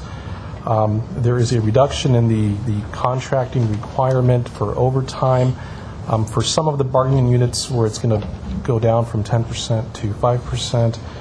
And then there's some additional items that are part of this deal, which are all listed in the report. The second item has to do with establishing an active healthcare benefits fund. That's related to the MOU amendment. Right now, such fund does not exist, and part of the MOU language requires that certain dollars get put into this particular fund. It's to pay for active healthcare benefits. It's also a controller requirement to get this fund established, where we need your approval to do that, so we can have the controller set it up. And the third item here is a new tier for retirees. This would apply to new hires as of January 1st, 2014. As you mentioned, there's another board item here, number 24, where they're going to talk about the actual pension side of that new tier. For purposes of this discussion, it's limited to the retiree healthcare component. And the main change between the old tier and the new tier is reducing the healthcare subsidy level. That would go from two-party coverage down to single-party coverage. If you have any questions for us or for the actuary, we are here to answer any of your questions. Thank you. Do commissioners have questions or comments? It appears not. Thank you very much. Thank you. Item 24. Again, let's see. Item 24 is resolution approving the amendment to the Water and Power Employees Retirement Plan to create a new tier, to suspend reciprocity, and to make other technical changes as of January 1st, 2004. Again, no action is to be taken at this time on this item, but it will be placed on the December 3rd agenda for action. Good afternoon. My name is Sangeeta Bhatia, Retirement Plan Manager. Presented in your board packages is a resolution to amend the Water and Power Employees Retirement Plan document, basically to suspend the reciprocity program for all employees as it currently exists between DWP and the Los Angeles City Employees Retirement System, or LACERS. It adds a new tier of benefits for new employees called Tier 2 benefits to be effective January 1, 2014, provided all of the approvals required under the city charter as well as plan provisions go through per schedule. And also to make some technical changes, basically some language clarifications to clarify certain plan provisions, and also to make sure that there's compliance with state and federal law in the current provisions. All of these proposed changes are expected to result in significant future cost savings for DWP and the plan, and these are noted in the report's fiscal impact statement. The bulk of these savings arise actually from changes in eligibility requirements for pension benefits. And for example, The highest retirement factor would now only be available at the age of 63 as compared to the current benefit, which is available at the age of 55. In addition, the retirement factor itself has been reduced at most eligibility levels. Attachment 2, which is in your packages, details a comparison of all of the parameters that were considered and revised under the new tier of benefits. As was noted earlier, and as is noted in the agenda, there's no action to be taken today. This item is only for information. And per state law, we will be bringing this item back on December 3rd for your consideration and approval. The objective today is, of course, to provide information and to allow an opportunity to ask questions. And John Monroe from the Siegel Company is here to answer any questions regarding cost savings. And then, of course, we have representatives from the City Attorney's Office if there are questions regarding the plan provisions themselves. Thank you. Do commissioners have questions or comments on item 24? Commissioner Barad. Let's see. It says increases the retirement age to 63 for a member to receive the maximum retirement factor. But how long does that person have to work for DW? 30 years. 30? 30 years and 63 years of age to get the retirement factor of 2.1. And they would get 80%? Where did I see that? Yes, that is another one of the changes. It was 100, wasn't it, at one point? Yes, currently it's 100% for existing employees. The maximum pension benefit will be capped at 80% under the new tier. If someone came from the city, a couple of years ago, there was, a lot of people that moved over from the city to DWP. Correct. Does that time that they were in the city count towards this time? In other words, would that count towards the 30 years or whatever it is? Under the new tier, there is not going to be any, it's not a seamless counting of time.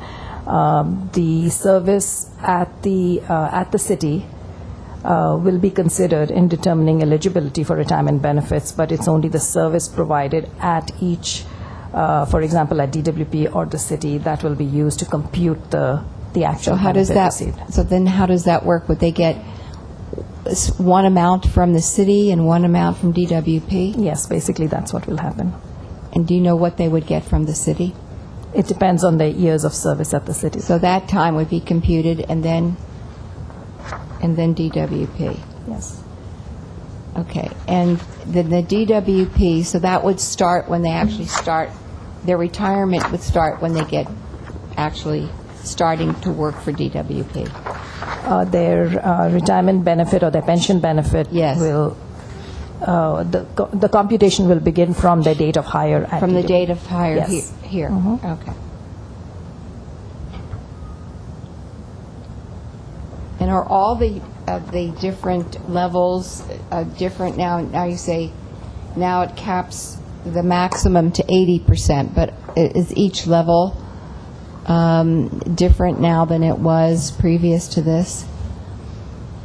I'm not following your question. Well, so if somebody's worked, the maximum they could get now would be 80%. Let's say they work 30 years. But suppose they work 20 years and they retire. Are all those levels what they were previous? Are they all changed in this new Tier 2? Commissioner Rod, I think I can ask that and answer that. They get a certain percentage for each year of credit. Currently, under the Tier 1 plan, the maximum that an employee can get is 2.3% per year of service credit. Under the new plan, I believe that is decreased. It's no longer 2.3. Is that correct? Well, currently it's 2.3 only if someone has 30 years of service and is 55 years of age. Otherwise, the factor is 2.1. So effectively, an employee could retire at the age of 55. Yes. However, under the new tier, they have to work at least till the age of 60. And to get the 2.1%, they have to have worked for 30 years and be 63 years of age. Mary, would you like to add something? Basically, the cap doesn't change, but it takes about 40 years to get to the cap under the retirement factor that most people will retire under the 2%. A little shorter period of time for if you get to the 63 and get a 2.1%. Right now, it takes a shorter period of time to get to that to get to the 100% factor. It takes about 44 years. All right, so that if the formula was that let's say they retired at 55. They have to have at least 30 years of service in order to retire under the age of 60. Oh. And if they were at least age 55, they would get a 2% factor unreduced. But suppose they didn't work 30 years and they wanted to retire at 55. If they have at least 15 years of service credit with the plan or a combination of DWP and the city, they can take a vested right retirement, again at age 60. Okay, thank you. Any other questions or comments from commissioners? Thank you very much. That completes this portion of the agenda, items for approval and discussion. There are two filed items that were from the general manager who had to leave, items 27A and B. I'm not sure if anybody is going to present those. With the pleasure of the board, we could say a few words on the first item anyway, the city transfer. I'd be happy to do that if that's of interest. Good. Okay. Item 27A is an informational memo in preparation of us actually bringing to you at the next meeting a resolution that would authorize us to set the city transfer amount. This is an amount that's budgeted each year at 8% of the revenue of the power system. We would be asking for your approval to make payments during this fiscal year related to 8% of last year's power system revenue. So in this memorandum, we indicate what that amount would be, and we indicate that it is in compliance with two tests that are set forth in our bond covenants. And under both of those tests, they are both met. We have to have sufficient net income to make the transfer, and we have to have a certain ratio of equity to make the transfer. So it would be permitted under both of those tests, and with your approval, we would transmit the $253 million to the city's reserve fund. That would be done in installments. Within 10 days after the resolution, we would transmit about half of that, and the rest would be monthly over the course of the fiscal year. Now, I assume that was in the last budget that we just reviewed. All of this is contemplated and budgeted for each year. 2013-14. Correct. Yeah. Are there questions? I had a quick question, and just for the future, because there seems to be, I just think a better understanding for the message on how this money is being used and how it's calculated would be beneficial to the general public. And I'm speaking about some of the critics, but I think that it would be helpful at some point in the future, not immediately, because this is obviously already budgeted. Okay, just to clarify, we could talk about how we budget it. Now, as to how the city uses the funds, we could have them talk about it, come in. Is that what you're asking for as well? I think at some point in the future, not now. I would join Commissioner Funderburk in that suggestion.